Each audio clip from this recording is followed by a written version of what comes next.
Shalom, selamat malam Bapak Ibu yang terkasih di dalam Kristus, baik yang berada di dalam ruangan ini maupun yang berada di live YouTube. Selamat bertemu kembali pada kelas pembelajaran firman Tuhan di Sema Adonai pada hari Sabtu, tanggal 28 Oktober 2023. Yang malam ini yang menjadi narasumbernya adalah Pak Pendeta Dedi Kurniawan dengan temanya adalah hoarding disorder. Ini mengenai materi konseling ya Bapak Ibu. Baik, sebelum kita memulai acara pembelajaran kelas kita, maka kita akan membuka kelas kita dengan doa pembukaan yang akan dipimpin oleh Ibu Heni. Itu silakan Ibu. Ya, baik. Salam semuanya, Bapak Ibu yang terkasih di Zoom maupun yang ada di live streaming bersama-sama kita yang sudah ada beberapa orang yang hadir ya. Ya, hari ini kita belajar mengenai pelajaran konseling ya, hoarding, disorder.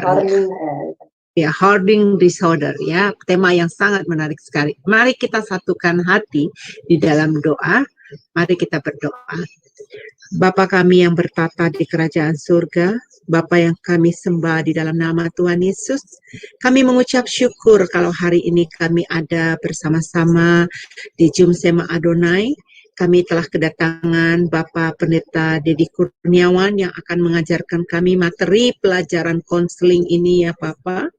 Biarlah Bapak urapan-Mu turun atas hamba-Mu ini secara spesial ya Bapak. Mampukan dia Bapak untuk mengajar kami agar bisa memaparkannya ini dengan jelas kepada kami dan sehingga kami mengerti apa penyakit yang terkandung di dalam nama ini ya Bapak. Bapak berkati Ibu Aling yang memimpin acara ini sebagai moderator, bagian operator, dan yang men-sharing segala macam Bapak yang dibutuhkan untuk teknis, untuk berlangsungnya acara ini. Kami meminta urapan-Mu secara khusus, sehingga oleh pertolongan-Mu kami bisa melayani-Mu ya Bapak. Terima kasih Bapak, di dalam nama Yesus kami berdoa, haleluya, amin, amin. Ya, dipersilakan. Ya. Pembukaannya. Baik Bapak Ibu, sebelum kita masuk pada kelas pembelajaran, kita akan mendengarkan terlebih dahulu profil dari Pak Pendeta Dedi Kurniawan. Jadi silakan operator. Ya, silakan Pak Frans.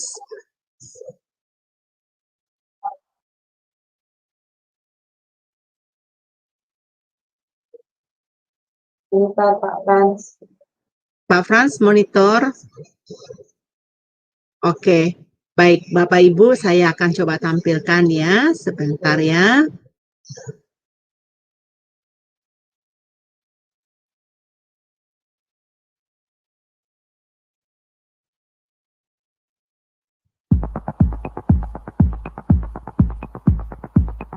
Salam semua, kembali lagi di Sema Adonai. Dan kali ini kita akan memperkenalkan pembicara kita, yakni Pendeta Dedi Kurniawan. Dan berikut adalah profil singkat dari beliau. Beliau sudah menikah dengan istri bernama Junita S. Sos dan memiliki 2 orang anak, yaitu Christopher Hosea Eugene 25 tahun, dan Aiko Rodita Eugenia, 18 tahun. Pendidikan: S1 Fakultas Ekonomi Manajemen UKIDA pada tahun 1996, S2 Magister of Art STT Bethel The Way pada tahun 2013, S2 Magister Teologi STT Bethel The Way pada tahun 2015, S2 Magister Pendidikan pada tahun 2017 di Institut Kristen Borneo Balikpapan, S3 Teologia pada tahun 2018, Institut Kristen Borneo Balikpapan, Bethel Biblical Counseling Academy pada tahun 2022. Pelayanan: Ketua Cahaya Kasih Ministry Wakil Gembala GBI Persatuan BSD pada tahun 2020. Mentor Gembala-Gembala Cabang pada tahun 2021 hingga sekarang. Gembala Jemaat GBI Ekousia Agape Karawaci Benton Junction UPH Karawaci. Pekerjaan: beliau bekerja sebagai dosen tetap di Institut Kristen Borneo Balikpapan.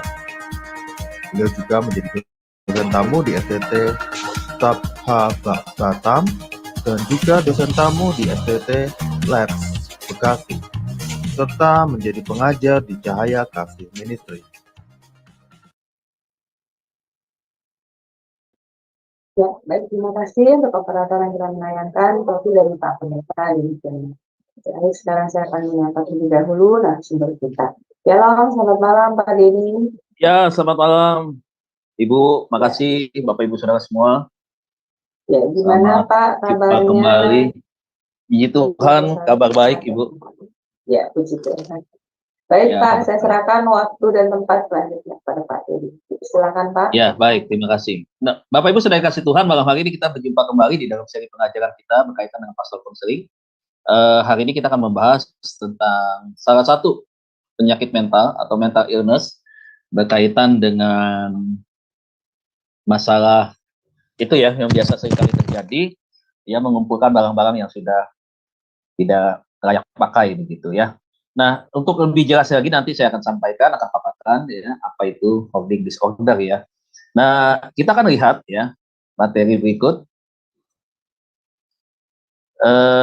Ini pembahasan kita malam hari ini. Ya. Nah, ini ya. Bentar. Hoarding disorder ini adalah salah satu penyakit mental di mana penderitanya adalah memiliki kesukaan ya atau hal-hal yang bersifat sesuatu yang tidak lazim begitu. Nah, kalau kita bisa melihat bahwa gangguan daripada hoarding disorder ini merupakan salah satu juga penyebab di mana konflik bisa juga terjadi di dalam kehidupan satu keluarga ya. Baik itu anak, kemudian juga suami dan istri, itu bisa menjadi sebuah problem ya ketika salah satu anggota keluarga di antara itu ya mengalami gangguan kepribadian ini Bapak Ibu Saudara ya. Nah, oke, kita akan bahas karena waktu ya. Kita akan lihat sekarang. Nah, ini saya temukan di bulan ini ya, di awal minggu pertama atau sudah masuk minggu kedua. Oh, minggu pertama ya, minggu 8 Oktober. Ada sebuah berita yang menjadi viral, yaitu perilaku seorang gadis yang menjadi penghuni kos di salah satu tempat ya, di mana ternyata ada satu buah peristiwa kejadian di mana di kos itu terjadi kebanjiran begitu ya. Ternyata setelah diselidiki ditemukan bahwa kamar di salah satu tempat di seorang gadis itu keadaannya seperti ini gitu ya, kotor, kemudian ya keadaannya tidak layak begitu ya dihuni. Nah, sekarang kita lihat sebelum kita masuk kepada hoarding disorder, kita harus pelajari dulu apa itu sisi perilaku.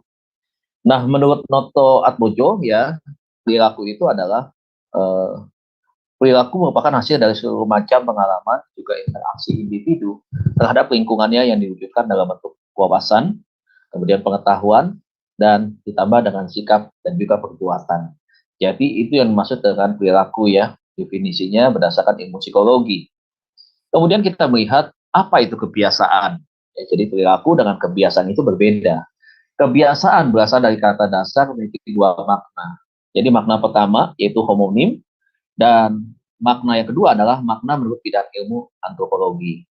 Nah, kebiasaan memiliki makna, yaitu sesuatu yang lazim atau biasa dilakukan atau dikerjakan dan sebagainya. Sedangkan kalau menurut ilmu antropologi, kebiasaan memiliki arti pola atau pattern untuk melakukan suatu tanggapan atau respon terhadap situasi tertentu yang didapat oleh tiap individu dan dilakukan berulang kali hal yang sama. Jadi ketika ada rangsangan, ada satu respon yang diulangi berkali-kali begitu ya. Nah, ini yang dimaksud dengan sebuah kebiasaan menurut ilmu antropologi. Jadi ada dua makna, satu adalah homonim, yang satu lagi adalah antropologi. Nah, itu kebiasaan. Nah, sekarang kita belajar tentang perilaku hoarding disorder. Perilaku hoarding disorder itu apa sih?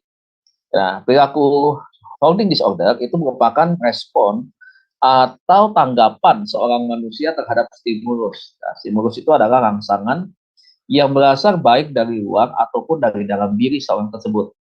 Dalam perancangan ini, perilaku yang dimaksud ialah perilaku yang dilakukan sehari-hari atas tanggapan seorang individu terhadap apa yang dialaminya, yaitu menimbun barang ya Bapak Ibu ya. Nah, nanti kita lihat. Pengertian hoarding disorder atau biasa disingkat HD ya. Ya. Definisi daripada HD atau hoarding disorder dengan seseorang yang memiliki barang-barang yang jumlahnya berlebihan. Jadi jumlahnya ini berlebihan nih saudara ya, bukan jumlah yang normal begitu, tapi di atas kenormalan begitu. Dan juga memiliki kesulitan dalam membuang objek, benda-benda yang ada atau yang dia miliki, dan berakhir menimbun barang-barang ini bahkan ketika secara objektif tidak bernilai. Jadi barangnya bukan barang yang bernilai, tetapi juga barang-barang yang memang tidak ada nilainya sebenarnya, bahkan sampah termasuk di dalamnya. Jadi hoarding disorder berbeda dengan mengoleksi barang-barang normal. Jadi kalau saudara kaitkan, apakah hoarding disorder itu juga berpengaruh kepada seorang kolektor gitu ya? Jawabannya tidak. Jawabannya berbeda ya. Kalau kolektor itu dia tahu, dia mengumpulkan barang-barang tertentu, tentunya barang-barang itu punya nilainya begitu. Nah, sementara kalau hoarding disorder ini enggak begitu kan. Apa saja dia tumpuk begitu. Nah, pengidap hoarding disorder, kenapa dikatakan pengidap? Karena tadi saya awali dengan pernyataan bahwa hoarding disorder itu adalah penyakit mental ya, mental illness begitu ya. Jadi ini sudah masuk dalam disebut kategori penyakit begitu ya, penyakit yang berkaitan dengan mental seseorang. Nah, gejalanya adalah penimbunan yang mengakibatkan jumlah keseluruhan harta benda yang dimilikinya memenuhi dan mengacaukan tempat tinggal. Jadi sangat mengganggu ya, sangat-sangat mengganggu sekali dengan barang-barang itu tadi ya. Nah, itu yang dimaksud dengan hoarding disorder. Oke, sekarang kita lanjutkan slide berikutnya. Nah, dikatakan tanpa bantuan, ya, pengidap HD dapat mengganggu kegiatan sehari-hari seperti memasak, bersih-bersih, kebersihan diri ya, termasuk diri individunya tersebut ya, dan juga tidurnya dia. Jadi pengidap HD juga dapat memicu sanitasi yang buruk dan menyebabkan konflik serius dengan keluarga dan masyarakat. Ya, ini tentu jadi masalah kan seperti itu. Nah, nanti kita akan lihat, kita akan bahas konfliknya dengan keluarga itu apa, dan masyarakat itu apa. Meskipun sekitar 26% populasi dunia pengidap hoarding disorder, menurut American Psychiatric Association atau disebut dengan APA, namun banyak pengidap tidak meminta pengobatan. Ya, jadi menganggap ini biasa saja, bukan sebuah penyakit mental. Ya, bahkan dikatakan 66% tidak menyadari tingkat keseriusan masalah. Sementara saudara, HD itu tingkatannya itu sampai 5 tingkatan. Ya, jadi bukan satu tingkatan saja. Dari tingkat yang paling biasa, ringan, sampai tingkat yang paling berat di Bapak. Ya, nanti kita akan belajar itu ya, tingkat 1, 2, 3 sampai 5 itu apa aja, ciri-cirinya apa. Bahkan dikatakan 66% tidak menyadari tingkat keseriusan masalah atau tidak sadar bahwa hal yang dilakukannya merupakan kesalahan atau sebuah kelainan. Ya. Nah, ini ya. Oke, sekarang kita masuk kepada kriteria atau diagnosa pengidap HD atau hoarding disorder. Nah, seseorang dikatakan seorang hoarding disorder apabila memenuhi kriteria berikut. Seorang yang mengumpulkan dan menyimpan banyak barang. Itu yang pertama. Ya, kita bisa melihat kriteria atau mendiagnosa seseorang yang mengalami mental illness di dalam hoarding disorder. Terutama hal-hal yang tampak tidak berguna atau tidak bernilai bagi kebanyakan orang.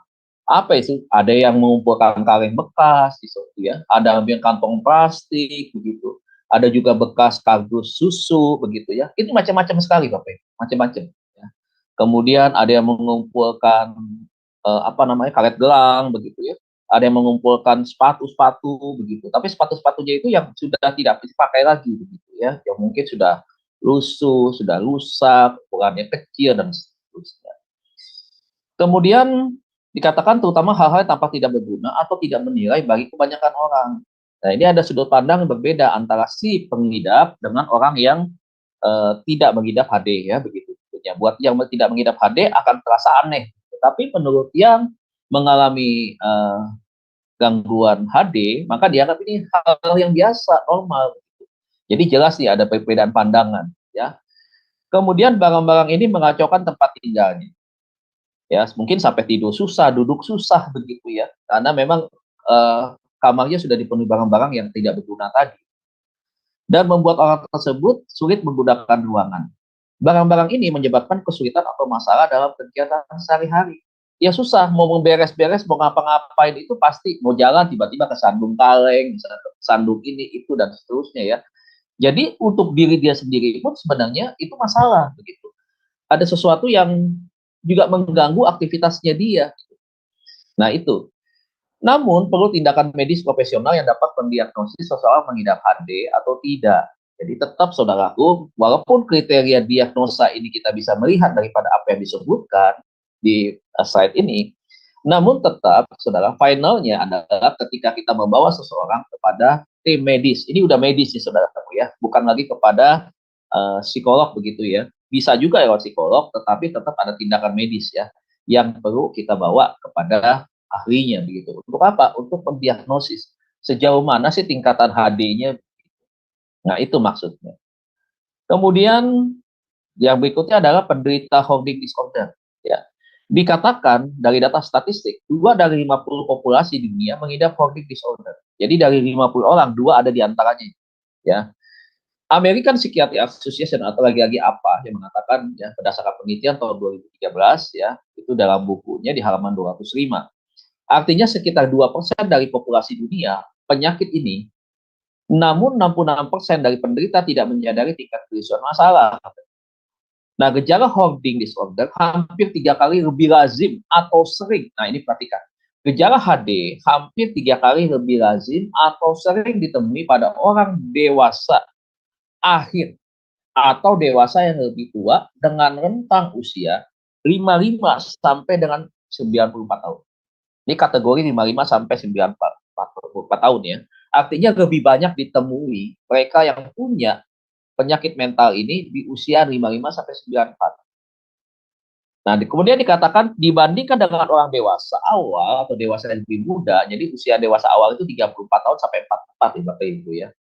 Dikatakan ada juga penderitanya, namun tidak sebanyak yang usia 55 sampai 94 tahun.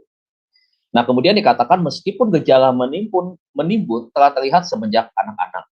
Nah, kenapa Bapak Ibu seringkali kita begini, waktu kita menikah kemudian punya anak, anak kita kan kita ajar ya. Dulu ada lagu bilang bangun tidur terus mandi, tidak lupa menggosok gigi, merapikan tempat tidur dan seterusnya.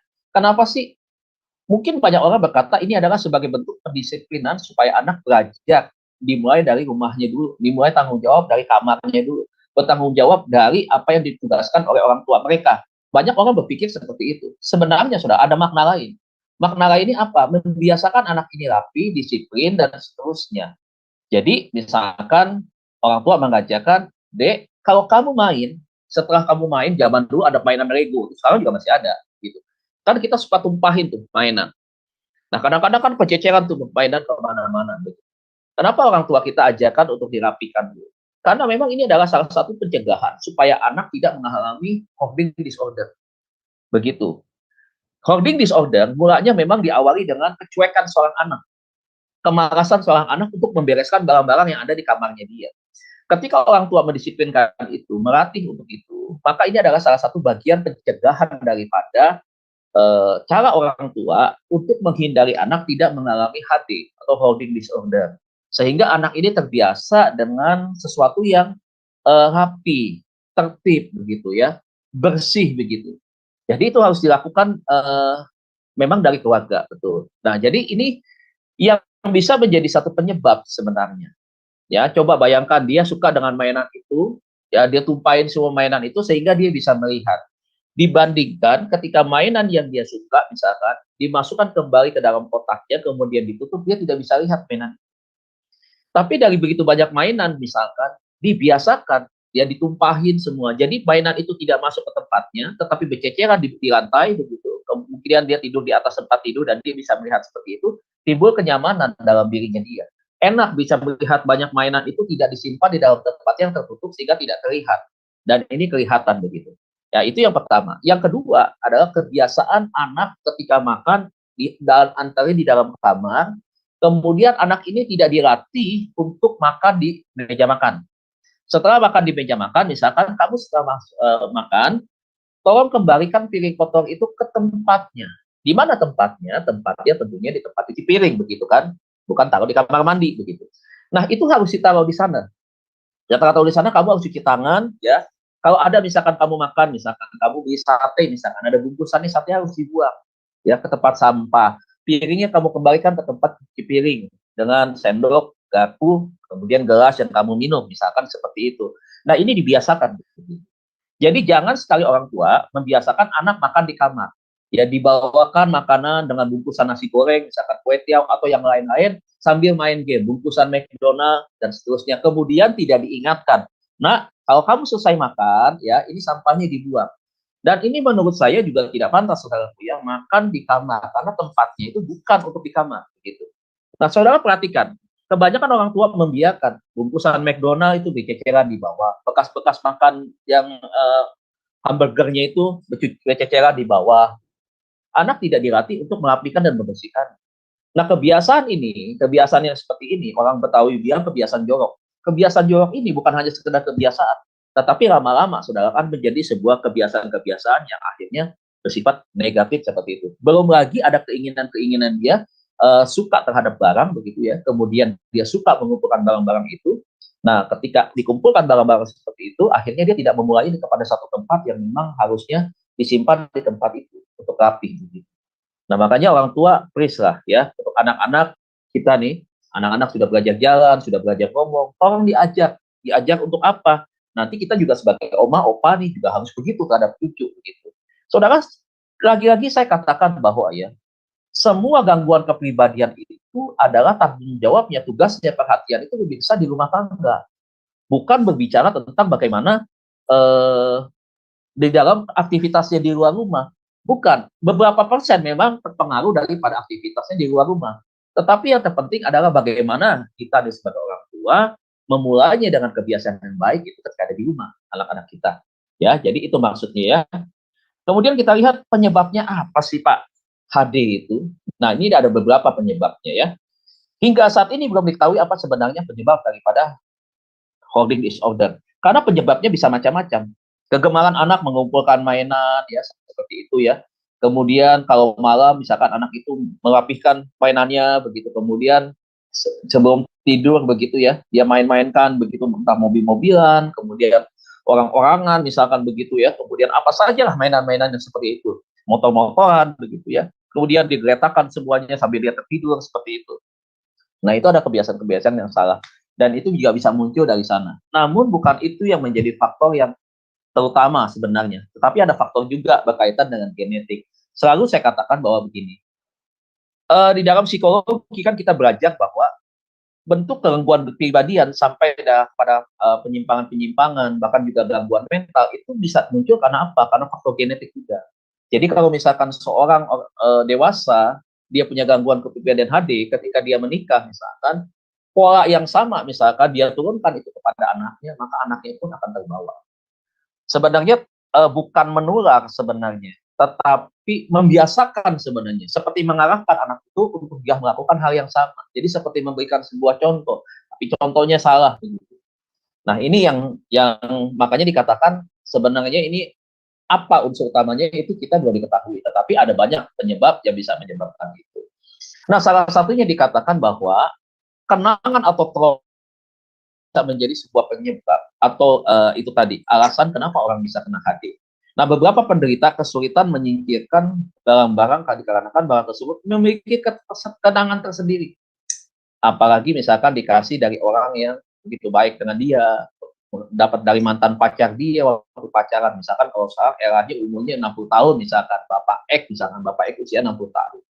Dia dapat barang ini misalkan ketika dia pertama kali dikasih sesuatu ketika mungkin ulang tahun oleh mantan pacarnya dulu yang kemudian tidak menjadi istrinya begitu. Sehingga ada satu kenangan yang dia simpan begitu.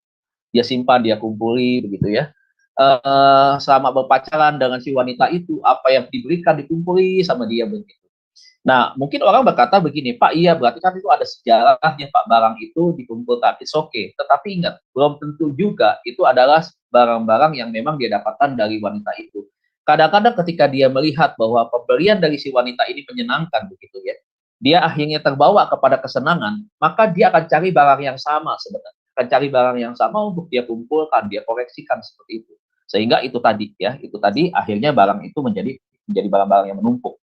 Nah, misalnya pemberian dari orang tersayang, ya, kemudian penderita juga memiliki trauma terhadap barang tersebut, seperti pernah kehilangan barang sejenis sebelumnya, sehingga di kemudian hari penderita tidak ingin melepas barang sejenis. Ya. Jadi pernah kehilangan sesuatu barang, kemudian dia cari-cari, kemudian itu dia kumpulkan, begitu. Ya. Kemudian yang berikutnya faktor genetik. Belum ada penelitian yang membuktikan bahwa faktor genetik mempengaruhi perilaku ini. Namun anak yang memiliki orang tua atau kerabat dengan kebiasaan ini berisiko lebih tinggi. Juga memiliki kebiasaan sendirian yang sama. Kenapa? Karena apa yang dilihat itu yang akan terekam di dalam memori seorang anak. Apa yang dilihat itu akan menjadi sesuatu yang dicontoh oleh anak. Ya. Nah, hal ini dikarenakan anak cenderung akan meniru orang tua atau orang terdekatnya. Jadi misalkan orang tuanya tidak ada ya, mengalami HD, tetapi mungkin dari om atau dari tantenya, misalkan ada yang HD gitu, nah itu juga bisa terjadi. Ada kecenderungan untuk mengarah ke sana. Itu faktor yang genetik, faktor kedua. Yang ketiga karena sayang. Nah, beberapa penderita mengaku kesulitan untuk menyisihkan barang-barang ini karena mengaku sayang terhadap barang ini. Entah sayang untuk dibuang karena masih terlihat bagus, alasan pertama. Terdapat pula kekhawatiran barang tersebut akan terpakai di kemudian hari. Nah, hal ini berkaitan dengan gangguan kecemasan atau anxiety disorder. Jadi dia cemas nih satu kali, aduh nih barang kalau gue buang nanti ya satu kali, kalau misalkan barang ini punya nilai yang bagus ya, punya nilai jual yang tinggi gitu, berarti aku rugi nih begitu. Jadi dia kumpulkan begitu. Jadi orang yang punya gangguan HD, dia punya obsesi, bahwa barang-barang yang dikumpulkan itu satu kali akan punya nilai yang lebih. Gitu. Itu menurut dia, padahal belum tentu. Kriteria orang kolektor, ya itu kan tentunya ada kriteria-kriterianya. Gitu. Ya, kriterianya itu pun kepada satu barang, begitu. Bukan kepada barang-barang yang sudah tidak layak begitu. Ya, nah ini. Kemudian tingkat gejala HD. Nah, ini tadi saya katakan ada 5 tingkat ya. Cognitive disorder memiliki 5 tingkat keseriusan. Ya, tingkat-tingkat ini diurutkan berdasarkan gejala-gejala yang dialami oleh penderita. Nah, berikut ini merupakan tingkatan dari HD. Yang pertama nih, tingkatan pertama dari HD adalah yang paling rendah. Jadi ini tingkat yang satu, ini tingkat yang paling rendah. Kita bisa lihat ya, ciri-cirinya dari mana? Pertama, kita ukur dari tempat tinggalnya. Tempat tinggal dari penderita terdapat apa? Ya, ini tingkat paling rendah. Yang pertama, ada sedikit kekacauan atau berantakan, namun masih terbilang rendah, juga tidak ada bau yang terdeteksi. Jadi yang pertama, ini udah ringan. Ya, sedikit kekacauan, sedikit berantakan, namun terbilang rendah. Kenapa dikatakan terbilang rendah? Karena tidak menimbulkan bau yang dapat terdeteksi oleh indera penciuman kita. Yang kedua, seluruh pintu atau akses jalan serta tangga masih dapat diakses. Artinya masih normal, dapat dilewati, dan belum kelihatan jalan itu sangat mengganggu. Begitu. Kemudian kotoran hewan tidak memenuhi lebih dari 3 ruangan. Jadi kalau misalkan orang itu senang piara hewan, ya kotoran hewan itu masih artinya masih ke beberapa tempat saja begitu ya. Tidak semua tempat itu terdapat kotoran hewan. Nah, penimbunan pada level ini memberikan beberapa gejala yang merupakan tanda bahwa seseorang mengidap HD, namun tertutupi oleh sedikit kekacauan pada tempat tinggalnya. Karena itu tadi, karena tidak semua ya barang-barang ataupun bagian-bagian yang disebutkan ini menutupi ruangan itu. Namun penderita tetap memiliki kesulitan untuk membuang benda serta membeli barang-barang yang tidak dibutuhkan secara berlebihan. Nah, jadi ini adalah untuk tingkat yang paling rendah. Jadi saudaraku, penderita HD itu juga termasuk bukan hanya barang benda mati ya PP, tetapi juga termasuk hewan, hewan peliharaan. Saya punya teman orang Jepang yang tinggal di Indonesia nih, tinggal di Kerawang. Untuk kali ketika saya ketemu saya kaget, kamar apartemennya dia piara neko. Tahu neko bahasa Jepangnya apa Indonesia? Neko itu kucing. Saya tanya berapa piki, berapa ekor? Saya tanya nan piki desu ka? Saya tanya gitu. Dia bilang, ini piki. Dia bilang, oh banyak sekali, kaget saya. 20 ekor. Saya bilang, kucing apa? Persia atau kucing apa lagi itu? Bukan, dia bilang. Itu kucing liar yang dari luar-luar itu dia bawa ke rumah. Saya nggak bayangin, saudara, tinggal di apartemen. Ya. Kemudian dia pelihara 20 kucing. Seperti apa ruangannya itu? Bagaimana dengan bulu kucingnya itu? Bagaimana dengan sanitasinya? Bagaimana tentang itu ya, sirkulasi udaranya? Bagaimana dengan makanan-makanan kucing itu? Bagaimana kok kucing itu bisa berantem dengan kucing yang lain begitu ya?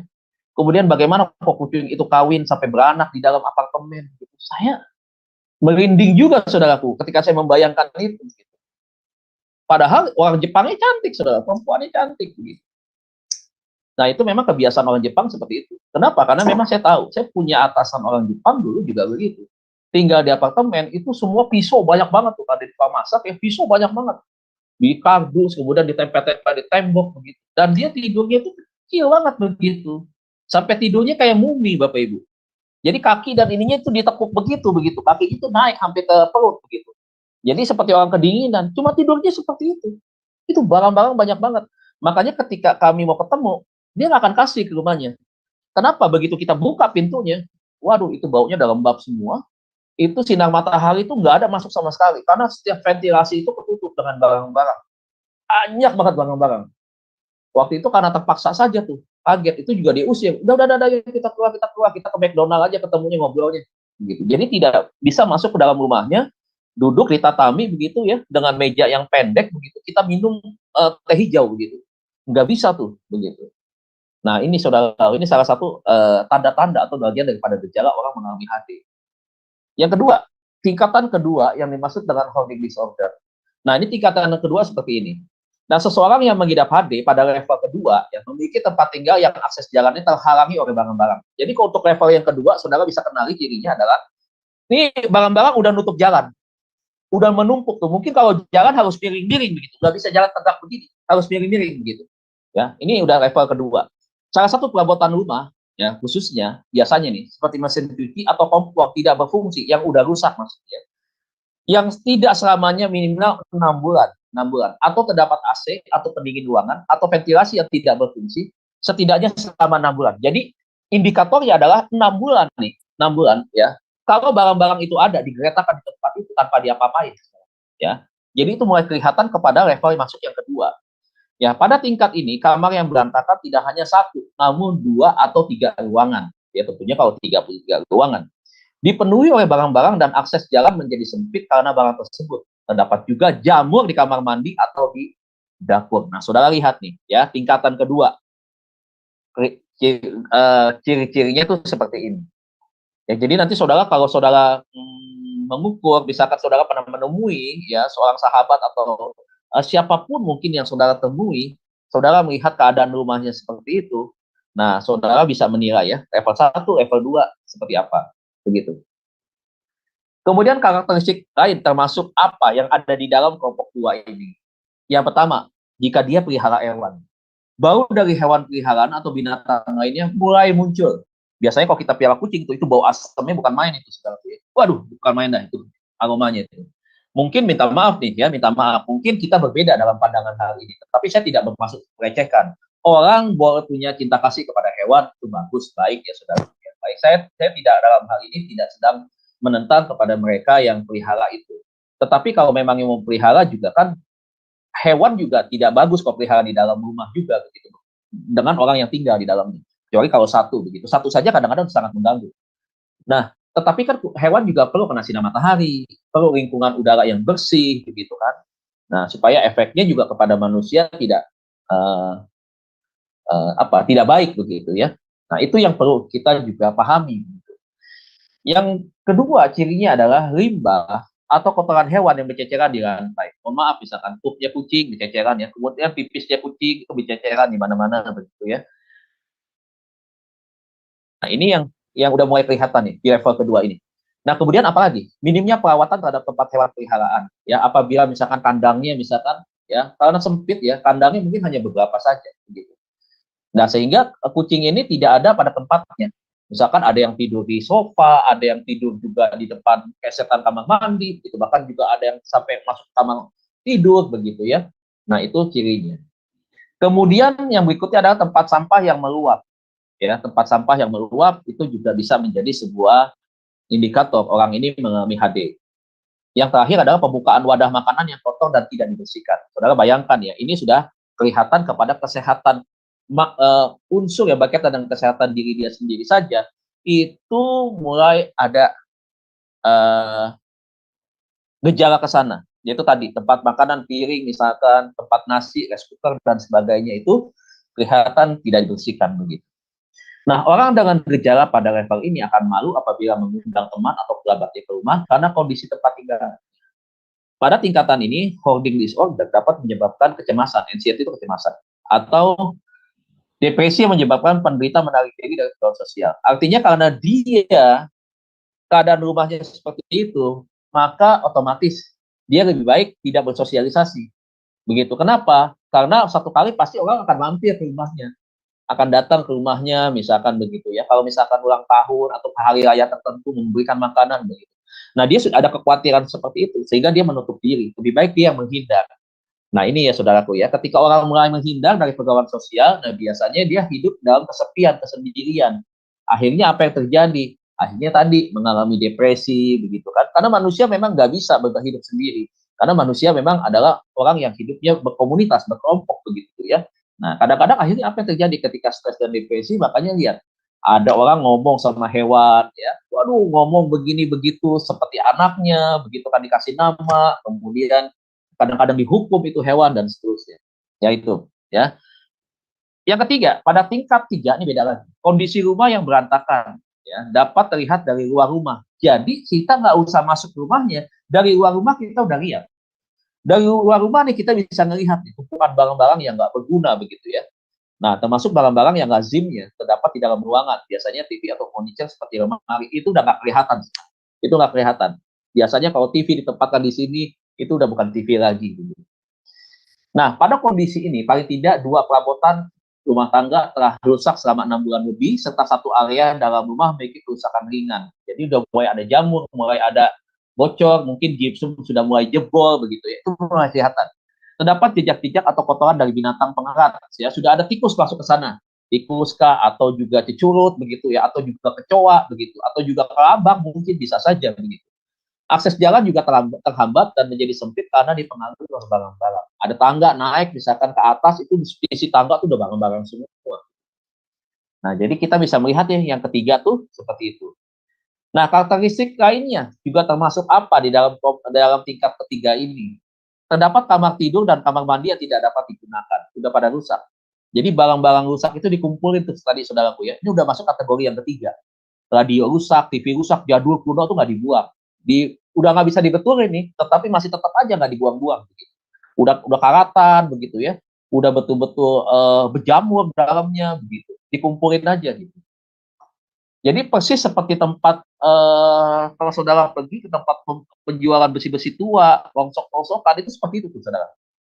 Ya. Tetapi itu kalau orang yang tukang loak, yang barang rongsokan dia kan jual. Memang itu profesinya dia. Tapi kalau ini kan tidak dijual, dikumpulin aja. Gitu. Nah, terdapat cairan atau zat berbahaya dalam jumlah kecil berceceran di lantai ya. Itu ceceran zat-zat berbahaya itu misalkan ya itu ya barang-barang kimia ya. Tentunya mungkin sabun ya, sabun cuci tangan, kemudian mungkin juga ya itu tadi pembersih-bersih kamar mandi dan seterusnya. Dan dapat penumpukan debu yang berlebihan, tumpukan baju, handuk, seprai atau kain sejenis yang kotor. Ya, kemudian kabel-kabel yang kusut dalam jumlah yang banyak, tempat sampah yang penuh dan berceceran keluar. Nah, ini udah kelihatan.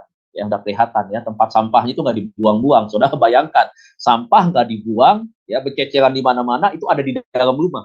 Ya. Kemudian bau tidak sedap yang memenuhi rumah. Jadi luar rumahnya udah nggak enak. Mohon maaf, mungkin seperti tempat pembuangan sampah. Gitu, ya. Nah, pada tingkatan ini, pengidap akan tersinggung dan marah apabila ada orang baik, itu teman atau keluarga yang menyinggung mengenai gaya hidupnya atau bahkan barang-barangnya. Jadi orang yang punya gangguan HD itu sangat sensitif, saudara. Jangan mengkritik tentang barang-barang apa yang dia kumpulkan itu. Sebab kalau tidak seperti itu, saudara, ya kalau seperti itu maksudnya, itu akan menimbulkan masalah. Itu akan menimbulkan pertengkaran tentunya. Karena dia menganggap bahwa orang yang menyampaikan atau berbicara tentang hal itu dianggap adalah sebuah penghinaan buat dia. Keempat nih, tingkat hoarding disorder keempat mengakibatkan tempat tinggal penderita dipenuhi jamur yang terlihat di seluruh bangunan. Jadi mulai dari depan rumah sampai ke dalam, sampai ke belakang lagi, ya itu sudah penuh dengan jamur. Terdapat juga kerusakan struktural pada bangunan, serta bau yang tidak sedap dan penumpukan kotoran. Begitu. Kamar tidur tidak dapat digunakan, bekas makanan atau makanan busuk terlihat berceceran di lantai. Nah, karakteristiknya yaitu bekas-bekas bungkus makanan yang sudah lama ada di situ, bekas tiki misalkan ya, bekas kertas, nasi goreng, kumpul di sana. Pokoknya itu ya tadi lah, bekas-bekas makanan, segala macam itu dibuang begitu aja. Tidak adanya peralatan makan seperti piring, gelas, atau sendok yang bersih. Semuanya kotor. Ya. Tempat tidur dipenuhi kutu atau tungau atau serangga lainnya, dan tidak menggunakan spray atau kain sejenis. Nah ini ya, ini udah agak parah nih saudara yang keempat. Mungkin sudah parah maksudnya.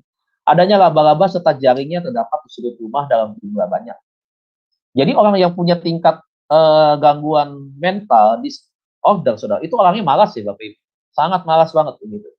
Jadi betul-betul malas. Jadi makanya ya itu tadi efek negatifnya itu salah satunya adalah kemalasan yang sangat-sangat begitu ya. Kemudian terdapat hewan pengerat seperti kelewat yang tinggal di atap rumah, kelawar maksudnya ya, ataupun tikus yang bebas berkeliaran. Kemudian lebih dari satu akses jalan terhalangi oleh barang-barang. Itu yang keempat. Nah, orang dengan tingkatan ini memiliki masalah kebersihan yang buruk, serta kemungkinan tidak mandi selama berminggu-minggu, termasuk orangnya, saudara.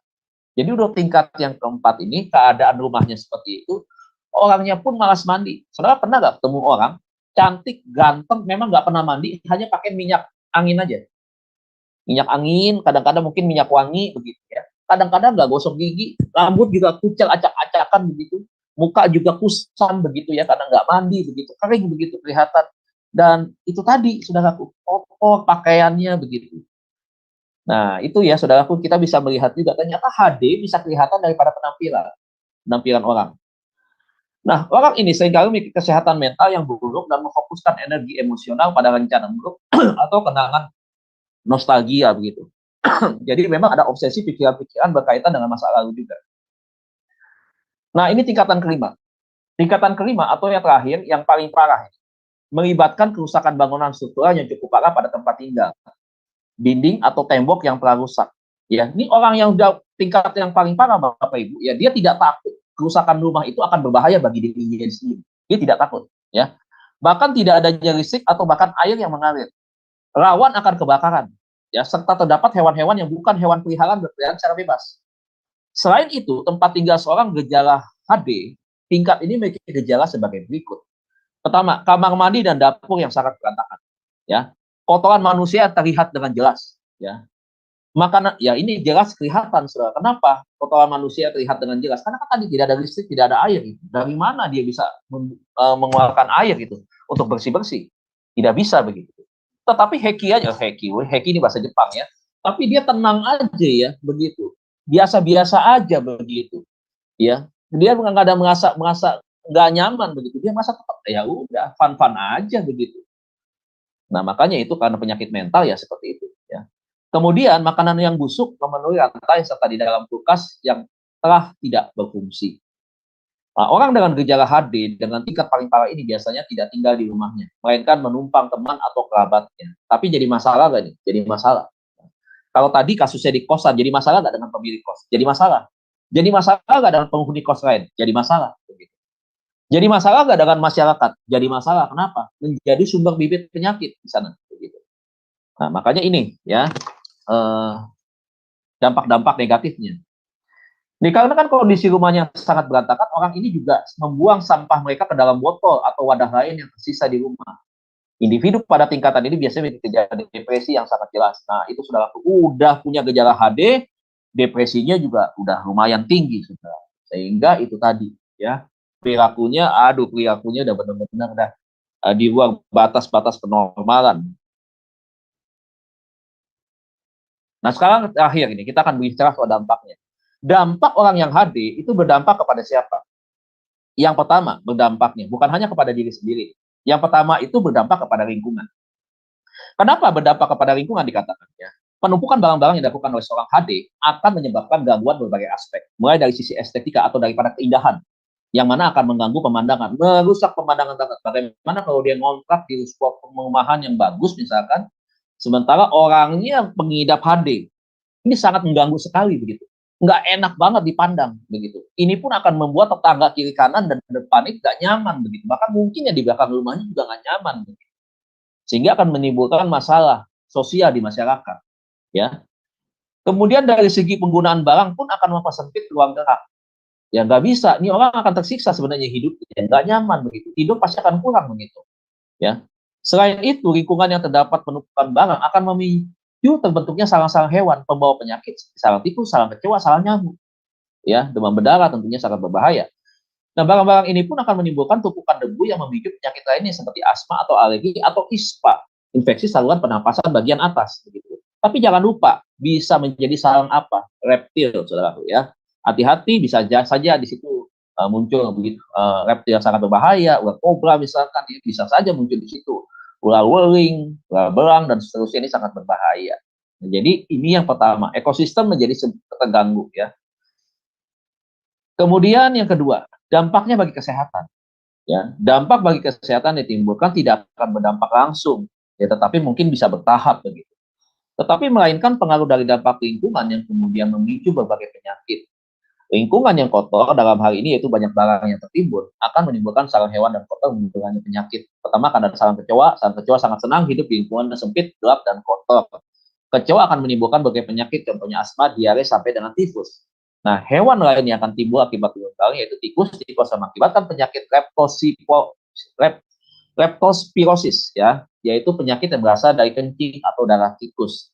Hewan lainnya adalah nyamuk yang akan mengakibatkan demam berdarah hingga malaria. Jadi kesehatan ya ini bisa diserang oleh karena berbagai macam munculnya beberapa hewan-hewan yang membawa bibit penyakit. Belum lagi cicak ya saudaraku ya, bisa membawa penyakit. Kemudian yang ketiga, dampak daripada HD adalah bagi psikologis. Mayoritas HD memiliki masalah orang terdekat, utama keluarga. Hal ini karena barang-barang pendidikan sang penimbun akan mengganggu ruang gerak anggota lain, ya, dan berbagai penyakit juga mengancam anggota keluarga lain. Saudara bisa bayangkan, kalau misalkan seorang menantu tinggal di rumah mertua, menantunya mengalami HD, saudara bisa bayangkan apa yang terjadi. Tersiksa itu mertua. Aduh, itu sangat psikologisnya tidak akan nyaman. Saya yakin tuh saudara tuh setiap hari bisa jadi perang dari sabar ya, tahan-tahan kesabaran sampai meledak lagi kesabaran. Bisa terjadi seperti itu. Makanya itu tadi bisa menimbulkan konflik ya kepada orang lain gitu. Nah, dikatakan bahwa berikutnya dan berbagai penyakit juga mengancam anggota keluarga lain. Jadi ada resiko yang mengancam keluarga yang lain dari penyakit ya. Kemudian anak atau saudara dari sang penimbun akan malu ketika orang lain, baik kerabat ataupun tetangga yang berkunjung ke rumahnya. Hal ini dikarenakan kondisi rumah yang berantakan. Dalam beberapa kasus, hoarding disorder menyebabkan konflik rumah tangga hingga perceraian karena pasangan dari seorang hoarder tidak tahan dengan gaya hidup seorang hoarder. Ya.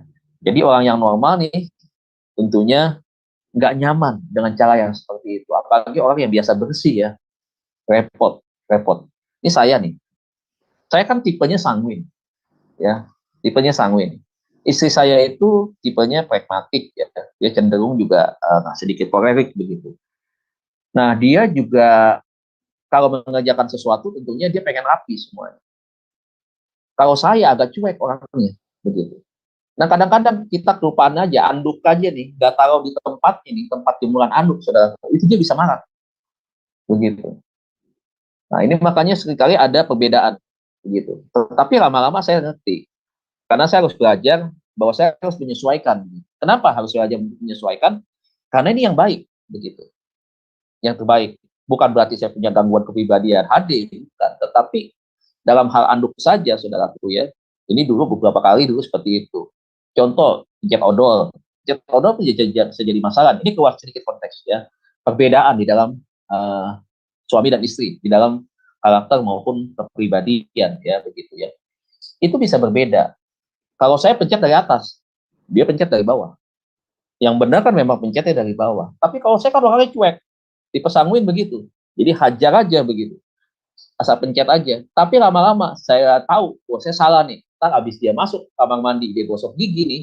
Dia lihat seperti itu karena saya duluan, ini jadi masalah nih, jadi ribut. Akhirnya apa yang terjadi? Saya pencet dulu dari bawah, saya naikin ke atas. Seperti orang mijat begitu. Jadi seakan-akan saya dari bawah begitu. Nah, jadi saya lakukan itu, ini aja lihat saudaraku, ini bukannya HD. Ini sesuatu yang mungkin kita karena terburu-buru, mungkin karena kita banyak sesuatu di pikiran, biasa ya, laki-laki itu banyak sekali berpikir kan, tentang ini, tentang itu, tentang dan seterusnya begitu. Apalagi saya, dengan berbagai macam kesibukan begitu ya, bukan hanya pelayanan. Nah, kadang-kadang kita bisa lupa begitu. Nah, tetapi kalau misalkan kita lupa, kadang-kadang Sering kali kelupaan, kalau 1-2 kali mungkin hal yang biasa. Tapi kalau sering kebiasaan, ya begitu ya. Nah, karena lupa tetapi juga jadi kebiasaan, itu akan menjadi masalah. Begitu. Ini padahal suami istri loh, tidur tempat tidurnya sama, ya. Bangun kadang-kadang sama, bangun paginya. Kadang-kadang sebelum tidur doa juga bersama. Tetapi ketika ada hal-hal yang berbeda, itu bisa menjadi konflik. Nah, saudara bisa bayangkan bagaimana kalau salah satunya adalah penderita HD. Nah, saudara bisa lihat sendirilah konfliknya bisa seperti apa gitu ya. Makanya bukan suatu hal ketidakmungkinan bisa terjadi konflik yang membawa kepada perceraian, bisa. Gitu. Nah, kemudian ini ya, gangguan psikologis yang lebih serius juga berpotensi dapat didetect oleh HD. Perilaku HD juga merupakan gejala dari gangguan psikologis lainnya ya. Anxiety atau gangguan kecemasan dan stres merupakan dua hal yang sering dialami oleh pengidap HD. Dapat memicu kepada yang berikutnya lebih lagi di atas, itu apa? Gangguan kejiwaan. Jadi penderita jangan jangkau waktu yang panjang. Jadi kalau udah sampai begitu, ya udah mengarah kepada kejiwaan atau skizofrenia. Hal ini mengakibatkan pengidap HD juga memiliki risiko gangguan makan, pola makan yang tidak normal hingga demensia. Demensia tahu ya, pikun, ya lupa ingatan. Jadi efeknya banyak nih Bapak Ibu ya. Jadi jangan pikir orang yang suka, yang kena HD bukan suka ya, orang yang kena HD udah begitu aja. Enggak, ada risiko-risiko lain yang depannya akan menyebabkan sesuatu yang lebih fatal atau berbahaya itu terjadi. Ya Tuhan Yesus memberkati. Demikian Bapak Ibu, secara cepat saya menyajikan presentasi atau pengajaran materi malam hari ini berkaitan dengan HD. Tuhan Yesus berkati Bapak Ibu ya. Silakan, habis ini kita akan masuk di dalam diskusi. Terima kasih, saya kembalikan kepada Mbak. Ya, baik, terima kasih Pak Devi, luar biasa materinya malam ini ya. Saya mengenal lagi salah satu karakter, maksudnya kebiasaan manusia seperti itu ya Pak. Ya baik, sebelum kita masuk pada sesi tanya jawab atau diskusi, saya akan membacakan terlebih dahulu acara-acara dari SMA Adonai ya. Ya, dimulai besok hari Minggu 29 Oktober 2023 di jam 19.00 waktu Indonesia Barat di SMA Adonai akan ada ibadah online. Dan juga akan ada yang live ya singernya, yaitu Ibu Yanti. Dan tema khotbahnya adalah keberhasilan sejati yang akan dibawakan narasumbernya oleh Pak Pendeta Daniel Palungan yang adalah gembala kami sendiri. Kemudian di hari Senin 30 Oktober 2023 di jam 21.00 waktu Indonesia Barat di SMA Adonai akan ada kembali kelas pembelajaran firman dengan temanya adalah ketika pintu kesempatan tertutup. Ya, ini diambil nasnya dari Kisah Para Rasul 16. Dan kelas ini materinya berlanjut ya Bapak Ibu, selalu diambil dari Kisah Para Rasul. Dan yang menjadi narasumbernya adalah Pendeta Dr. Setio Nugroho dan moderatornya adalah Bro Agus. Selanjutnya saya akan bacakan channel-channel yang nilai di YouTube, diantaranya channel SMA Adonai, channel Omihen, channel Nebu Ali, channel Kahali Rai TV, channel Pendalaman Alkitab, channel Gereja YouTube, channel Antara, dan channel Danet Sidat. Dan di SMA Adonai juga setiap pagi ada renungan pagi ya Bapak Ibu, dimulai dari hari Senin sampai Sabtu. Ya di pukul 5.30 pagi dan dilayani oleh hamba-hamba Tuhan yang memberkati. Jadi Bapak Ibu sekalian dapat mengikuti renungan pagi SMA Adonai. Dan Bapak Ibu yang belum men-subscribe dan men-share channel-channel ini, tolong membantu men-subscribe dan men-share-nya sehingga makin banyak orang yang bisa mengikuti acara-acara dari SMA Adonai dan juga membantu channel kami untuk lebih berkembang lagi dan menjadi berkat lagi bagi banyak orang. Terima kasih Bapak Ibu atas perhatiannya, Tuhan memberkati. Baik, sekarang kita akan masuk pada sesi tanya jawab ya Bapak Ibu. Sebelumnya bagi yang ingin bertanya, raise hand terlebih dahulu ya untuk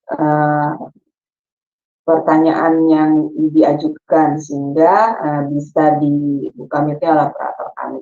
Ya, silakan Bapak Ibu. Ibu Heni, apakah ada yang mau Ibu tambahkan atau Ibu tanya juga boleh Bu. Silakan Ya, Bu. terima kasih Sisaling ya, luar biasa temanya hari ini Pak. Sebelum dipaparkan, saya sudah bilang gini, jangan-jangan gue ini yang sedang dibongkar. Ternyata dengan Bukan. uraian-uraian tadi, oh iya syukur bukan saya. Gambarnya karena begitu ya Bu.